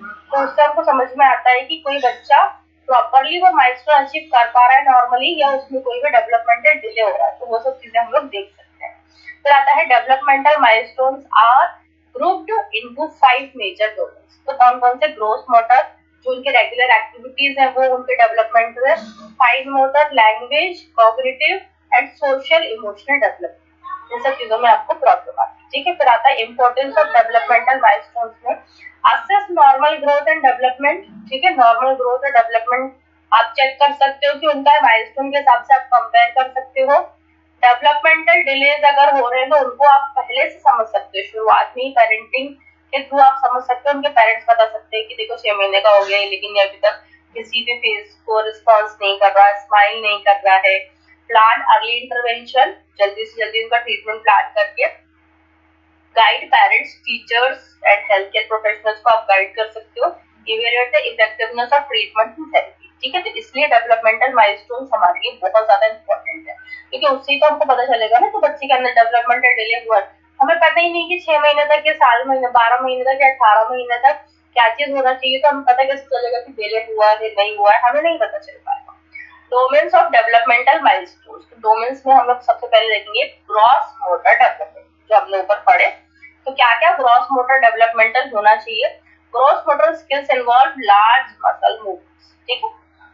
As के हिसाब से हम लोग देखेंगे ये माइलस्टोन्स ही हमारे, ये आप लोग थोड़ा ध्यान से देखना, ये वाइवा क्वेश्चंस है जो आप लोगों से जनरली पूछे जाएंगे माइलस्टोन्स में, ठीक है। किस एज में कौन सा माइलस्टोन आपको अचीव करना है? तो 3 महीने में lift head while lying on tummy, बच्चा अपने पेट के बल लेट के धीरे धीरे करके सर उठाना स्टार्ट करेगा 3 महीने में। 6 महीने में रोल ओवर यानी पलटना स्टार्ट कर देता है और सपोर्ट के साथ बैठने लग जाता है, वो अपने हेड को बैलेंस कर पाता है। लेकिन जिन बच्चों का सर बड़ा होता है वो बैलेंस नहीं कर पाते, वो बैठ नहीं पाते, उनको चलने में भी डिले ही होती है, क्योंकि वो अपने हेड का वेट अपनी बॉडी पर नहीं लोड कर पाते। या तो उनका हेड बड़ा है, उनकी बॉडी भी हेल्दी हो तो वो कर पाएंगे, अदरवाइज वो नहीं कर पाएंगे, ठीक है। 9 महीने में बच्चा धीरे धीरे क्रॉलिंग स्टार्ट करता है, घुटने घुटने चलना, आराम से खुद से सिट्स इंडिपेंडेंटली। 12 महीने में बच्चा सपोर्ट के साथ बैठ के मेडिटेट फर्स्ट स्टेप और हपन के साथ में वो पहला कदम उठा सकता है। 18 महीने में बच्चा अब खुद से चल सकता है, इवन सपोर्ट के साथ वो स्टेयर्स भी क्लाइंब कर सकता है। कुछ बच्चे क्रॉल करके स्टेयर्स क्लाइंब कर लेते हैं। 2 साल का बच्चा भाग सकता है, बॉल को किक कर सकता है। 3 साल का बच्चा स्टेयर्स को चढ़ के ऑल्टरनेटिव फीट के साथ एक एक पैर से वो कर सकता है। वैसे वो क्रॉलिंग के थ्रू जा सकता है, बट नॉर्मली वो एक पैर रख के वो नॉर्मली जा सकता है जंप कर करके। 5 साल का बच्चा हॉप्स ऑन 1 फुट स्किप्स, यानी एक पैर पे कूद सकता है, स्किपिंग कर सकता है, कोई भी एक्सरसाइजेस कर सकता है 5 साल के बच्चे का। तो ये हमारी कुछ ग्रोस मोटर एक्टिविटीज के माइलस्टोन्स हैं। फिर आता है फाइन मोटर डेवलपमेंट। तो fine motor skills involve small muscles of the hands and fingers, यानी कुछ छोटे छोटे मसल मूवमेंट्स हैं आपके हाथ और फिंगर्स के, उनमें कुछ मोटर स्किल्स इन्वॉल्व के लिए। तो उसमें एज के हिसाब से 3 महीने का बच्चा ऑब्जेक्ट को पकड़ पाता है। ग्रास्प ऑब्जेक्ट, यानी 3 महीने के बच्चे को अपन फिंगर देते हैं, वो अपनी फिंगर पकड़ता है और होल्ड करता है टाइटली। तो वो एक कोऑर्डिनेशन हम देखेंगे। 6 महीने का बच्चा transfer object from one hand to other, वो आपको हाथ में दे सकता है। अगर आप उससे कुछ लेते हो तो वो ट्रांसफर कर सकता है, या आप उसको कुछ दे रहे हो तो वो पकड़ सकता है। 9 महीने का बच्चा यूजर पिंसर ग्रास्प, यानी पिंचिंग वे में पकड़ सकता है, पेंसिल है या कुछ भी है। 12 महीने का बच्चा पॉइंट्स विद इंडेक्स फिंगर, यानी इंडेक्स फिंगर से ऐसे करके वो पॉइंटिंग कर सकता है। 2 साल का बच्चा स्टेक्स ब्लॉक्स स्क्रबल्स, यानी वो ब्लॉक्स हम जमाने को नहीं दे देते उनको, तो आजकल जो टॉयज आने लग गए उससे वो कर सकते हैं। 3 साल का बच्चा ड्रॉ सिंपल शेप बना सकता है वो। 5 साल का बच्चा write some letters and use scissors, ठीक है। तो ये मूवमेंट्स उनके अंदर, क्योंकि सीजर्स के लिए वही इंडेक्स फिंगर्स के मूवमेंट्स चाहिए हमको, उनके मसल कोऑर्डिनेशन चाहिए। फिर आता है लैंग्वेज डेवलपमेंट के माइलस्टोन्स। तो language development include understanding and expressing speech, ठीक है। तो 6 महीने का बच्चा बैबल्स, यानी नहीं, बच्चे धीरे धीरे करना स्टार्ट करते हैं तो वो बैबल्स करना स्टार्ट करता है। 9 महीने का बच्चा खुद के नाम को रिस्पॉन्ड करता है। अगर हम उससे बोलेंगे पिट्टू या जो भी आप लोग प्रोनाउंस कर रहे हो बच्चों को, उसको रिस्पॉन्स करता है। 12 महीने का बच्चा 1-2 मीनिंगफुल वर्ड बोलना स्टार्ट करता है। 18 महीने का बच्चा 10 से 20 नॉर्मल वर्ड जो सीखा है, उसको सुना है, उनको रिपीट करेगा। 2 साल का बच्चा 2-3 शब्दों में एक साथ बोल सकता है, और 3 साल का बच्चा शॉर्ट सेंटेंसेस यूज कर सकता है। 5 साल का बच्चा क्लियरली स्पीक कर सकता है, ठीक है, और स्टोरीज भी आपको सुना सकता है कोई भी। कॉग्निटिव डेवलपमेंट के माइलस्टोन्स में cognitive development includes thinking, learning, memory and problem solving, ठीक है। इन सब चीजों में हम देखेंगे thinking, learning, memory, problem solving में। तो 6 महीने का बच्चा जो है वो ऑब्जेक्ट्स को हाथों से और मुंह से एक्सप्लोर करता है। हम उनको कोई भी चीज हाथों में देंगे, वो नहीं मुंह में ले लेते हैं, उसको चबाते हैं, उनको तो वो मिलता है, वो बजाते हैं, तो उनको इंजॉयमेंट आता है, तो वो एक्सप्लोर कर सकते हैं। 12 महीने का बच्चा हिडन ऑब्जेक्ट्स को ढूंढ सकता है। आप कहीं पे भी कोई भी चीज छुपा दो, वो ढूंढ के ला सकते हैं। 2 साल का बच्चा जो है वो कॉमन ऑब्जेक्ट्स को आइडेंटिफाई कर सकता है, ये टेबल है, ये चेयर है, ये पेंसिल है, ये पेन है। 3 साल का बच्चा जो है वो ऑब्जेक्ट्स को शेप और कलर से आइडेंटिफाई कर सकता है कि नहीं, व्हाइट कलर का ये होता है, व्हाइट कलर के बॉल से, ब्लैक कलर का, रेड कलर का पेंसिल है या रबर है व्हाइट कलर का, तो वैसे वो आइडेंटिफाई कर पाएंगे कलर और शेप से। 5 साल का बच्चा जो है वो काउंट कर सकता है, उनको हम इसकी काउंटिंग सिखा देते हैं। Understand simple concepts of time and numbers, उनको हम धीरे धीरे टाइम देखना भी सिखा सकते हैं। नेक्स्ट आता है सोशल एंड इमोशनल डेवलपमेंट। तो social emotional development involves relationship and emotional regulation. तो 2 महीने का बच्चा सोशल स्माइल करना सीखता है, ठीक है। 2 महीने के बच्चे आपको दिख के स्माइल करेंगे। 6 महीने का बच्चा जो है वो रिकॉग्नाइजेस फैमिलियर पीपल, जो लोग उसको जान पहचान के उनकी गोद में वो जाता है, लेकिन अननोइंग पर्सन्स की गोद में वो नहीं जाता, उनके साथ वो इतना इन्वॉल्व नहीं होता। 12 महीने का बच्चा गुड बाय करना सीख जाता है, वेव करना, इमिटेट्स एक्शन, यानी आपकी नकल करना सीख जाता है। अगर आप छींक रहे हो तो वो आपको छींक के दिखाएगा, अगर आप उसको स्माइल कर रहे हो तो वो आपको देख के स्माइल करेगा। 2 साल का बच्चा play besides other children, parallelly बच्चों के साथ खेल सकता है वो। 3 साल का बच्चा जो है वो टॉयज, इंगेजेस, प्रेटेंड प्ले में शेयर कर सकता है। 5 साल का बच्चा कोऑपरेट कर सकता है, तो वो सारे ही रूल्स वगैरह को फॉलो करते हुए बच्चों के साथ खेल सकता है स्कूल्स में जनरली जो होता है। वार्निंग साइंस क्या है डेवलपमेंटल में इश्यूज में, असेसमेंट्स में? 6 महीने के बच्चे में अगर सोशल स्माइल नहीं है, poor head control, does not respond to sounds नहीं है, तो ये वार्निंग साइंस है 6 महीने तक। 12 महीने के बच्चे में अगर वो विदाउट सपोर्ट नहीं बैठ पा रहा, मीनिंगफुल वर्ड्स नहीं, पुअर आई कॉन्टेक्ट नहीं है, दैट मीन्स कि वो वार्निंग साइंस है। 18 महीने का बच्चा आराम से चल नहीं सकता खुद से, लिमिटेड स्पीच है, पॉइंटिंग रीडिंग नहीं है। 2 साल का बच्चा है, कोई भी वर्ड फ्रेसेस नहीं बोल पा रहा, पुअर अंडरस्टैंडिंग सिंपल वर्ड्स के आप जो बोल रहे हो उसको वो रिस्पॉन्स नहीं कर पा रहा है। Loss of previously acquired skills requires prompt medical evaluation. ठीक है, ऑब्जर्वेशन कैसे करोगे आप असेसमेंट में? तो observation is a systematic process. यहाँ तक सबको क्लियर था ऑब्जर्वेशन से मेथड से पहले वार्निंग साइंस तक? ठीक है, देन आता है हमारा ऑब्जर्वेशन मेथड्स। तो ऑब्जर्वेशन मेथड्स में observation is a systematic process of watching, यानी आप बच्चे को देखकर रिकॉर्डिंग्स के थ्रू इंटरप्रेटिंग अ चाइल्ड, यानी हम बच्चों के आजकल हर छोटे छोटे से मूवमेंट्स को अपने मोबाइल के कैमरा में रिकॉर्ड करते हैं। कई बार हम उस टाइम पे नहीं, लेकिन हम लोग रिकॉर्डिंग्स अगर बाद में देखते तो हम समझ में आते हैं कि नहीं कुछ एब्नॉर्मल बिहेवियर था। या इंटरप्रेटिंग अ चाइल्ड बिहेवियर बच्चों के चाइल्ड को इंटरप्रेट करके उनके मूवमेंट्स को उनके कम्युनिकेशन के हिसाब से या इंटरेक्शन के हिसाब से आप उनके डेवलपमेंटल स्टेटस को समझ सकते हैं। ठीक है, observation is one of the simplest and most effective assessment methods to children, क्योंकि आप उसको ऑब्जर्व कर सकते हैं। आप बच्चों के हर दूसरे दिन में कोई टेस्ट नहीं करवा सकते, या आप उनको सीधा एमआरआई के लिए नहीं दे सकते।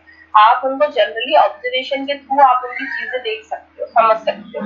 उनके अंदर डेवलपमेंटल डिले भी आपको ऑब्जर्वेशन के थ्रू ही दिखता है। तो ऑब्जेक्टिव्स में असेस डेवलपमेंटल प्रोग्रेस। ठीक है, डेवलपमेंटल प्रोसेस आपको दिखना है। Identify developmental delay, evaluate motor skills, assess करना है सोशल बिहेवियर्स को, कम्युनिकेशन एबिलिटीज उनकी देखना है, कितना वो बात कर रहे हैं कितना नहीं, और रिस्पॉन्सेस देखना है कि कोई भी ट्रीटमेंट अगर आप उनको दे रहे हो तो वो ही सब चीजें ऑब्जर्वेशन के ऑब्जेक्टिव होते हैं। अब टाइप्स कितने हो सकते हैं? Naturalistic observation, structured observation, participant, non participant, 4 तरह के ऑब्जर्वेशन हम देखेंगे। तो नेचुरलिस्टिक में a child is observed in a natural way, यानी घर पर उसके पेरेंट्स, उसकी फैमिली उसको नेचुरल वे में ऑब्जर्व कर रही है, उसके फ्रेंड्स उसको ऑब्जर्व कर रहे हैं। तो घर पर, स्कूल में, प्लेग्राउंड या योगा क्लास के टाइम पर जनरली आप उसको ऑब्जर्व कर रहे हो, वो आपको देखना होता है। एडवांटेजेस में इट रिफ्लेक्ट्स नेचुरल बिहेवियर।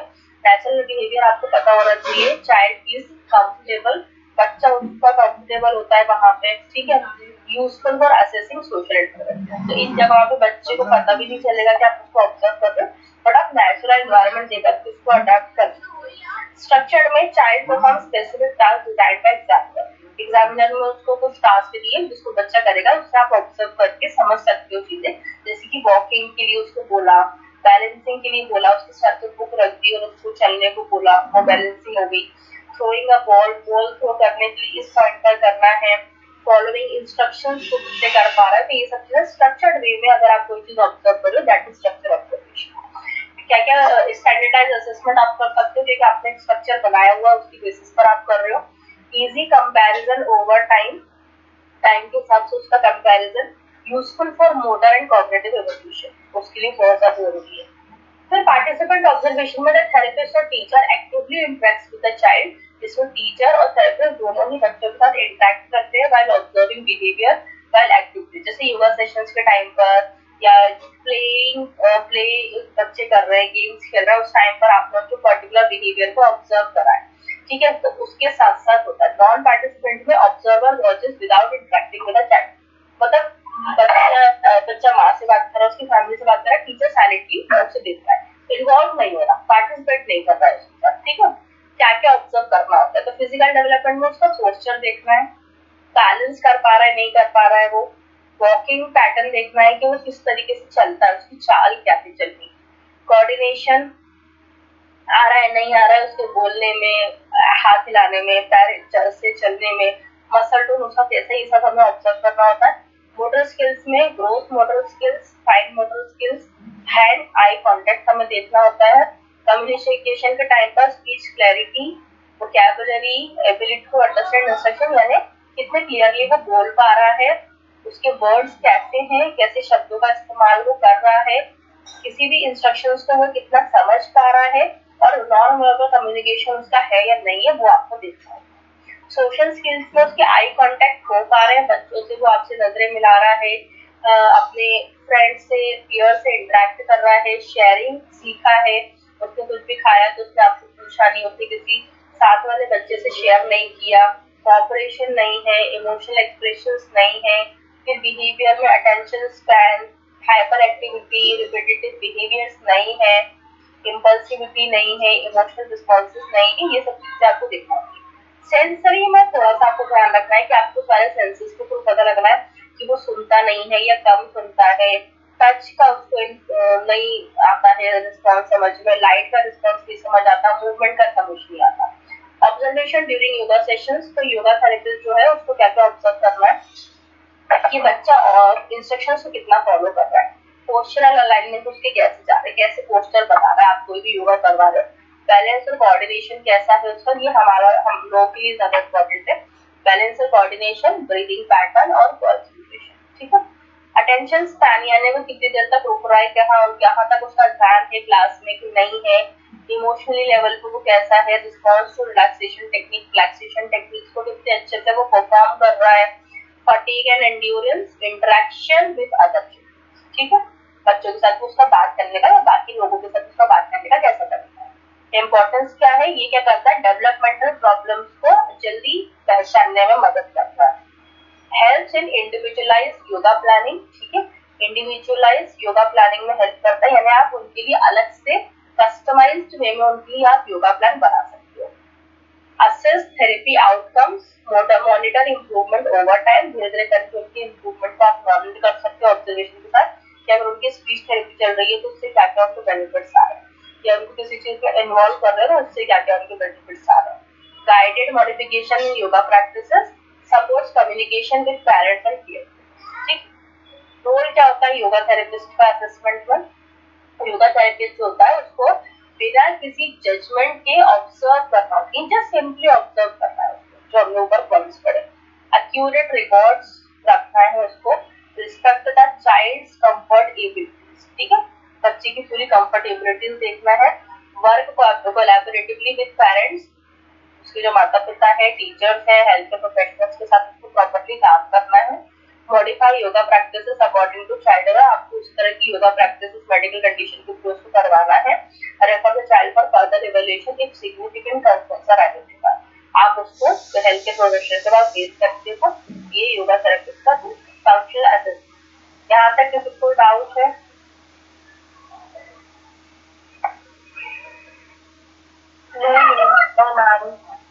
ठीक है,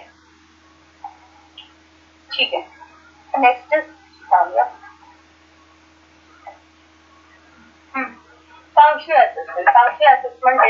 Functional assessment is the systematic evaluation of a child's ability to perform activities of daily living.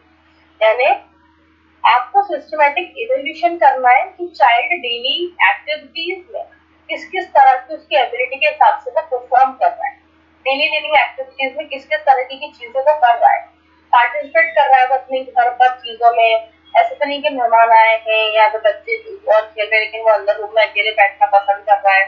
Schools में वो बच्चों के साथ इन्वॉल्व हो रहा है नहीं हो रहा है, कम्युनिटी एक्टिविटीज में इन्वॉल्व होता है नहीं होता है, ये सब चीजें आपको उसको देखना होती है। This is the functional assessment. It focuses on what the child can independently rather than only on the diagnosis, ठीक है, बच्चा एग्जैक्टली क्या कर रहा है उसको आपको क्लियरली देखना है। Objectives of functional assessment, तो assess the child functional ability, कैसे बच्चे की एक्टिविटीज को असेस कर करके देखकर ऑब्जर्व करके आप समझ सकते हो। आइडेंटिफाई स्ट्रेंथ एंड लिमिटेशन, उनके स्ट्रेंथ और उनके लिमिटेशंस को समझ सकते हो। Determine the level of independence, ठीक है, उनके इंडिपेंडेंस के लेवल को भी समझ सकते हो कि वो कौन कौन से काम अकेले कर पाते हैं, कौन से काम नहीं कर पा रहे हैं। Plan individualised intervention, yoga therapy वगैरह के लिए उनके अलग से कस्टमाइज्ड प्लान बनाना। मॉनिटर प्रोग्रेस ओवर टाइम, उनके प्रोग्रेस को मॉनिटर करना कि अगर मैंने उनको 15 दिन ये करवाया तो 15 दिन बाद उसमें क्या चीज आया, या 3 महीने करवाया 3 महीने बाद उसमें क्या चीज आया। प्लस क्वालिटी ऑफ लाइफ को इम्प्रूव करना। कौन कौन सी एरियाज पर हमको असेसमेंट करना है, सेल्फ केयर स्किल्स भी, यानी अगर वो खुद से खा सकते हैं एक पर्टिकुलर माइलस्टोन के बाद, खुद से खाना सीख गए, कप से पानी पीना सीख गए, ड्रेसिंग अनड्रेसिंग होना सीख गए, दांतों के ब्रश करना खुद से उनको आ गया, बाथिंग टॉयलेटिंग पर्सनल हाइजीन अगर वो मेंटेन कर रहे हैं तो वो फंक्शनल असेसमेंट में आएगा, ऑब्जर्वेशन में आएगा। मोबिलिटी में वो बैठना, खड़े होना, चलना, सीढ़ियाँ चढ़ना, running, maintaining balance, transferring from one person to another, ये सब चीजें अगर वो कर पा रहे तो वो मोबिलिटी में आएगा। फाइन मोटर स्किल्स में होल्डिंग अ पेंसिल अगर वो पकड़ पा रहे हैं, बटनिंग, क्लोथ्स के बटन लगा पा रहे हैं, स्मॉल ऑब्जेक्ट्स को छोटे छोटे को उठा पा रहे हैं, ड्राइंग, राइटिंग, सीजर्स को यूज कर पा रहे हैं, ये आपको फाइन मोटर स्किल्स में ऑब्जर्व करना है। फंक्शनल असेसमेंट में कम्युनिकेशन में उनकी अंडरस्टैंडिंग कितनी है, आपने क्या इंस्ट्रक्शन दिया वो उसको समझ कितना रहे हैं, नीड्स को एक्सप्रेस करना, उनको स्पीकिंग अर्ली, जल्दी बोलने लग जाना, जेस्चर्स को यूज करना, यानी हाथों को हिला दिया कोई भी एक्टिविटी को दिखा करके। सोशल पार्टिसिपेशन में लोगों के साथ खेलना, बच्चों के साथ शेयरिंग, क्लासरूम रूल्स को समझना, पार्टिसिपेटिंग इन ग्रुप एक्टिविटीज, जो ग्रुप एक्टिविटीज टीचर्स करवाते हैं स्कूल्स में, उसमें पार्टिसिपेट करना और आई कॉन्टेक्ट को मेंटेन करना। लर्निंग स्किल्स में होता है कि इंस्ट्रक्शंस फॉलो करना है, problem solving, memory, attention, completing task, इन सब चीजों को हम लोगों को देखा होता है, ऑब्जर्व करना होता है। फिर आता है इम्पोर्टेंस ऑफ फंक्शनल असेसमेंट। तो इम्पोर्टेंस में हम देखेंगे तो आइडेंटिफाइज डेली लिविंग डिफिकल्टीज, ठीक है, डेली लिविंग डिफिकल्टीज को हमको देखना है, यानी उनको रोज जो हमने चीजें पढ़ी है उनमें क्या क्या दिक्कतें आ रही है वो आपको समझना होता है। Help set realistic therapy tools, support individualise yoga planning, जो हम लोग उनके लिए कस्टमाइज फॉर्म बनाते हैं। मेजर्स इम्प्रूवमेंट इन फंक्शनल इंटरवेंस, यानी वही हमको इम्प्रूवमेंट्स भी देखना होती है ना कि एक महीने आपने ये इंटरवेंशन किया तो क्या क्या चेंजेस आ रहे हैं, या कौन सी टेक्निक आपने यूज करी उसमें एक में चेंज नहीं आया तो एक महीने बाद आपको फिर दूसरा कोई टेक्निक यूज करके फिर इम्प्रूवमेंट उसको देखता रहेगा, ठीक है। तो रोल क्या है योगा का फंक्शनल इम्प्रूवमेंट में? Balance, flexibility, strength, body awareness, coordination, concentration, confidence, independence के ऊपर काम करना। बच्चे खुद से कौन कौन सी एक्टिविटीज करवा पा रहे हैं, बैलेंस कर पा रहे, नहीं कर पा रहे, उनका फ्लेक्सिबिलिटी, लचीलापन उनके शरीर में है, बॉडी अवेयरनेस है, कोऑर्डिनेशन रख रहा है वो नहीं रख पा रहा है। आता है motor, cognitive, language, social assessment, ठीक है, ये एक बार और देख लेते हैं हम लोग।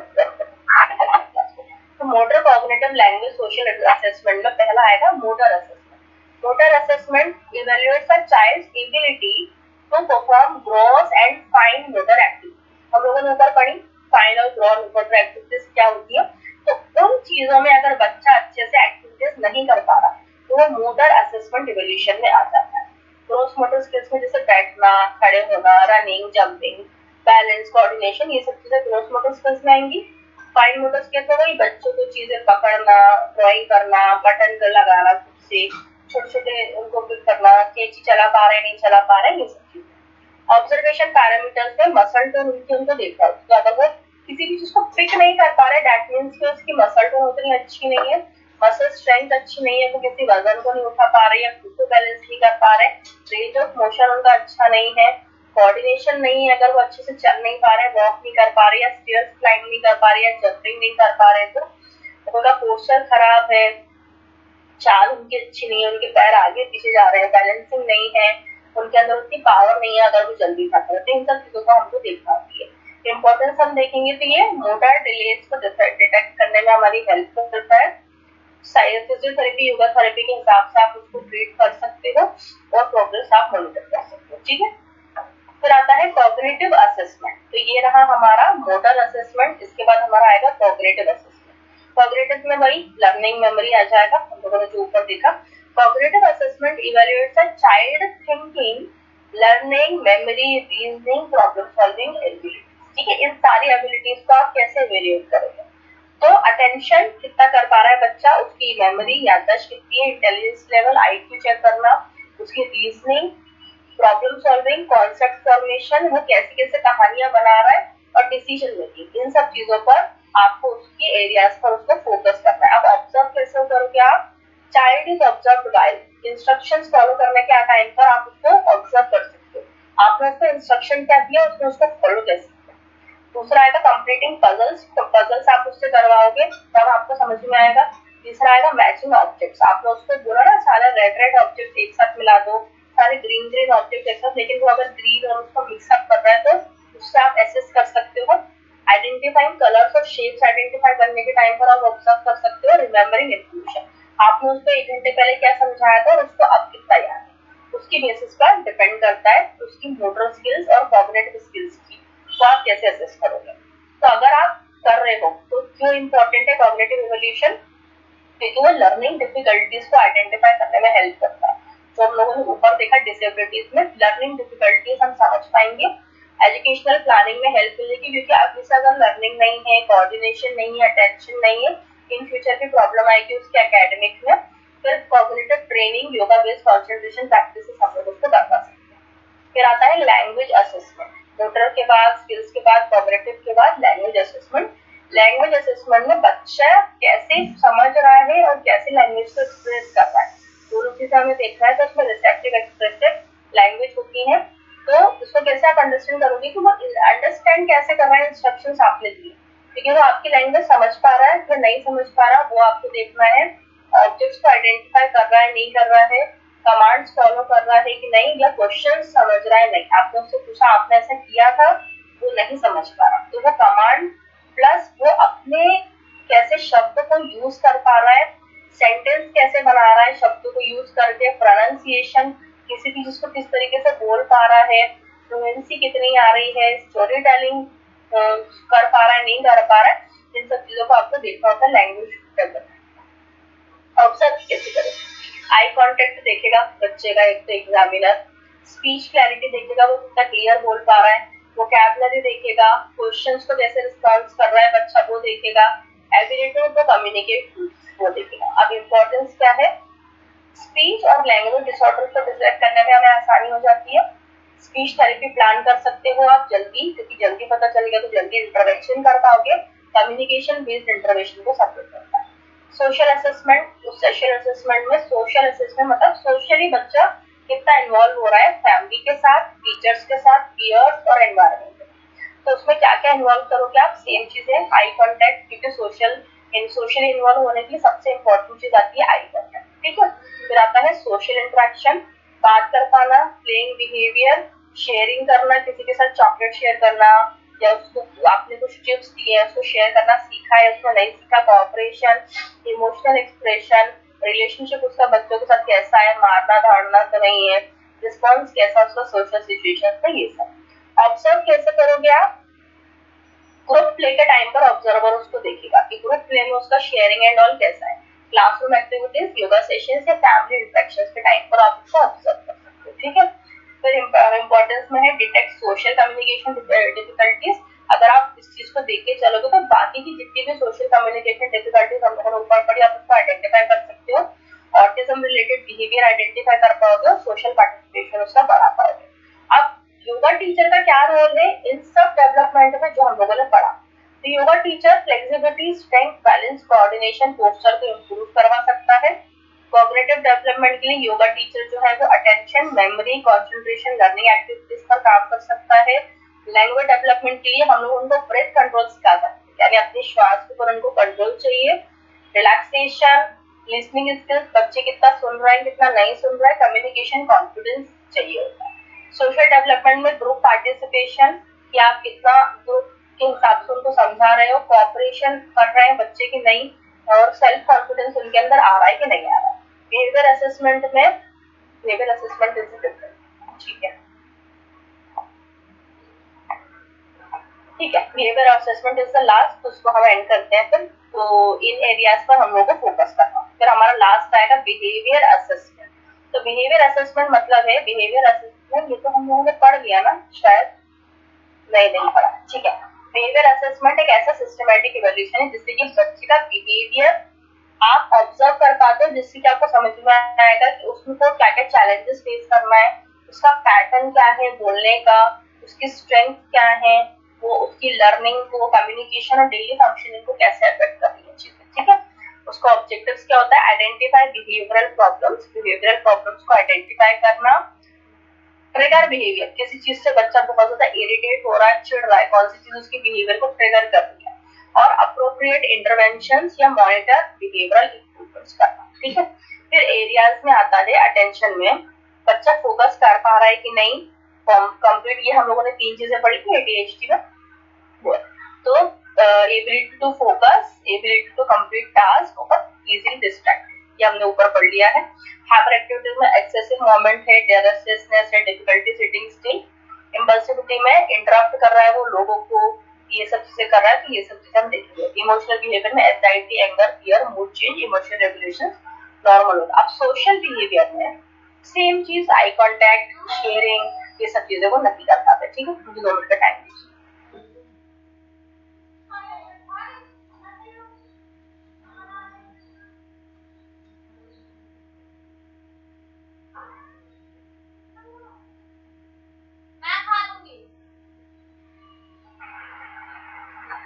जी, तो सोशल बिहेवियर जो है वो फिर आता है आई कांटेक्ट, शेयरिंग, कोऑपरेशन, इन सब चीजों के ऊपर हमें ध्यान रखना है। रिपीटेटिव बिहेवियर्स हमको देखना है। रिपीटेटिव बिहेवियर्स में हैंड क्लैपिंग, हाथ कैसे हिला रहा है वो, रॉकिंग, ठीक है, वर्ड्स को कैसे रिपीट कर रहा है, ऑब्सेसिव रूटीन्स उनके कैसे, ये आपको देखना होता है। फिर आता है ऑब्जर्वेशन मैथड्स, ठीक है।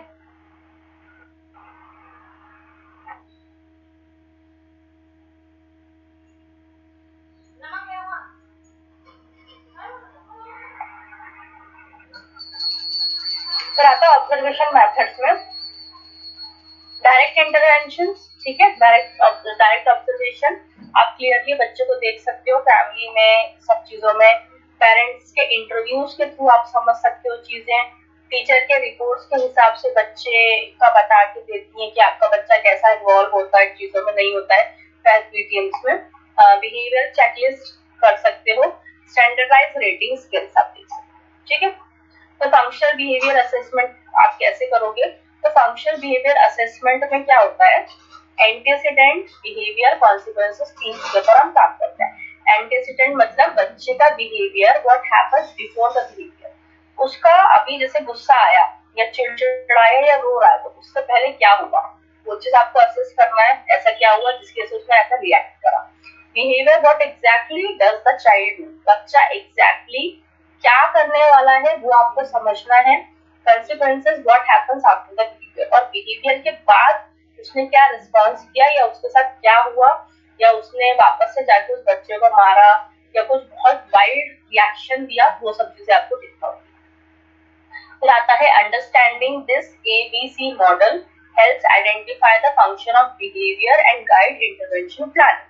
तो इस तरह जो हमने पढ़ा, जो ये ABC model is antecedent behaviour consequences, ये मॉडल हमें हेल्प करता है कि बच्चे का बिहेवियर कैसे फंक्शन हो रहा है, गाइड इंटरवेंशन प्लानिंग।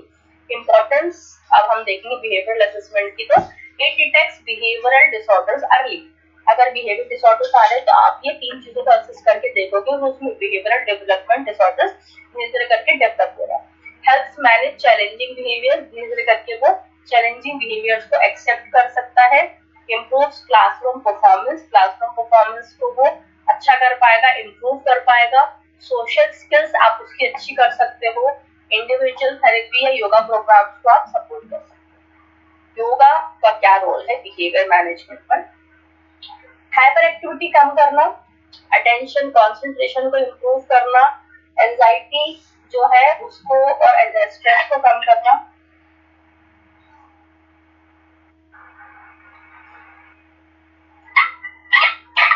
स्ट्रेस और एंजाइटी को कम करना, ठीक है।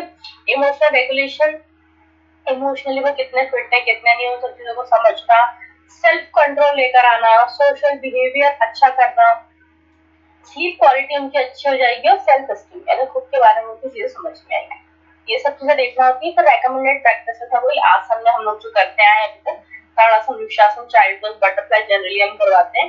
प्राणायाम में रिलैक्सेशन, मेडिटेशन के थ्रू हम लोग बिहेवियरल असेसमेंट में ट्रीटमेंट दे सकते हैं। यहाँ तक किसी को डाउट है तो बताइए। No ma'am. ठीक है मैम, तो यूनिट 4 जो है वो नेक्स्ट सैटरडे स्टार्ट करते हैं हम लोग, yoga for children with developmental challenges. तो योगा थेरेपीज के थ्रू हम लोग डेवलपमेंटल चैलेंजेस में कैसे क्या हेल्प करेंगे, ये सब चीजें पढ़ेंगे। अभी जो 3 यूनिट्स हमने पढ़ी है तो एक बार देख लीजिएगा। किसी को कुछ भी डाउट होता है, कुछ पूछना होता है तो नेक्स्ट क्लास में बात करते हैं, ठीक है? Okay ma'am. चलिए, ओके मैम, जय Shri Krishna ma'am, take care, bye. जी थैंक यू। हिंदी बुक नहीं मिलेगा? हाँ जी मैम, मेरे को भी यही था, मैंने सर से भी बात की थी, काइंडली आप हिंदी में भी पीडीएफ दे दीजिएगा एक बार। ठीक है, ठीक है, श्योर। मैं सर आप किससे पहले वाला जो टीचिंग मेथड ऑफ योगा उसकी भी इंग्लिश लिखता है, वो भी नहीं ट्राई करी मैं। अच्छा अच्छा, ठीक है। हाँ मैम, मैंने सर से बोला था कि एक बार ना दोबारा से पीडीएफ हिंदी में ही सारे भेजने के लिए। ठीक है। बिकॉज ऑफ मेरा थोड़ा लॉस्ट हो गया था ना, तो इसलिए। अच्छा ठीक है, कोई बात नहीं, मैं सर से बोल दूंगी, सर आप लोग मेरा वीडियो हिंदी में भी शेयर करेंगे, कन्वर्ट करके। Okay ma'am, thank you. जय श्री कृष्णा। जय Shri Krishna ma'am, have a nice day. Ma'am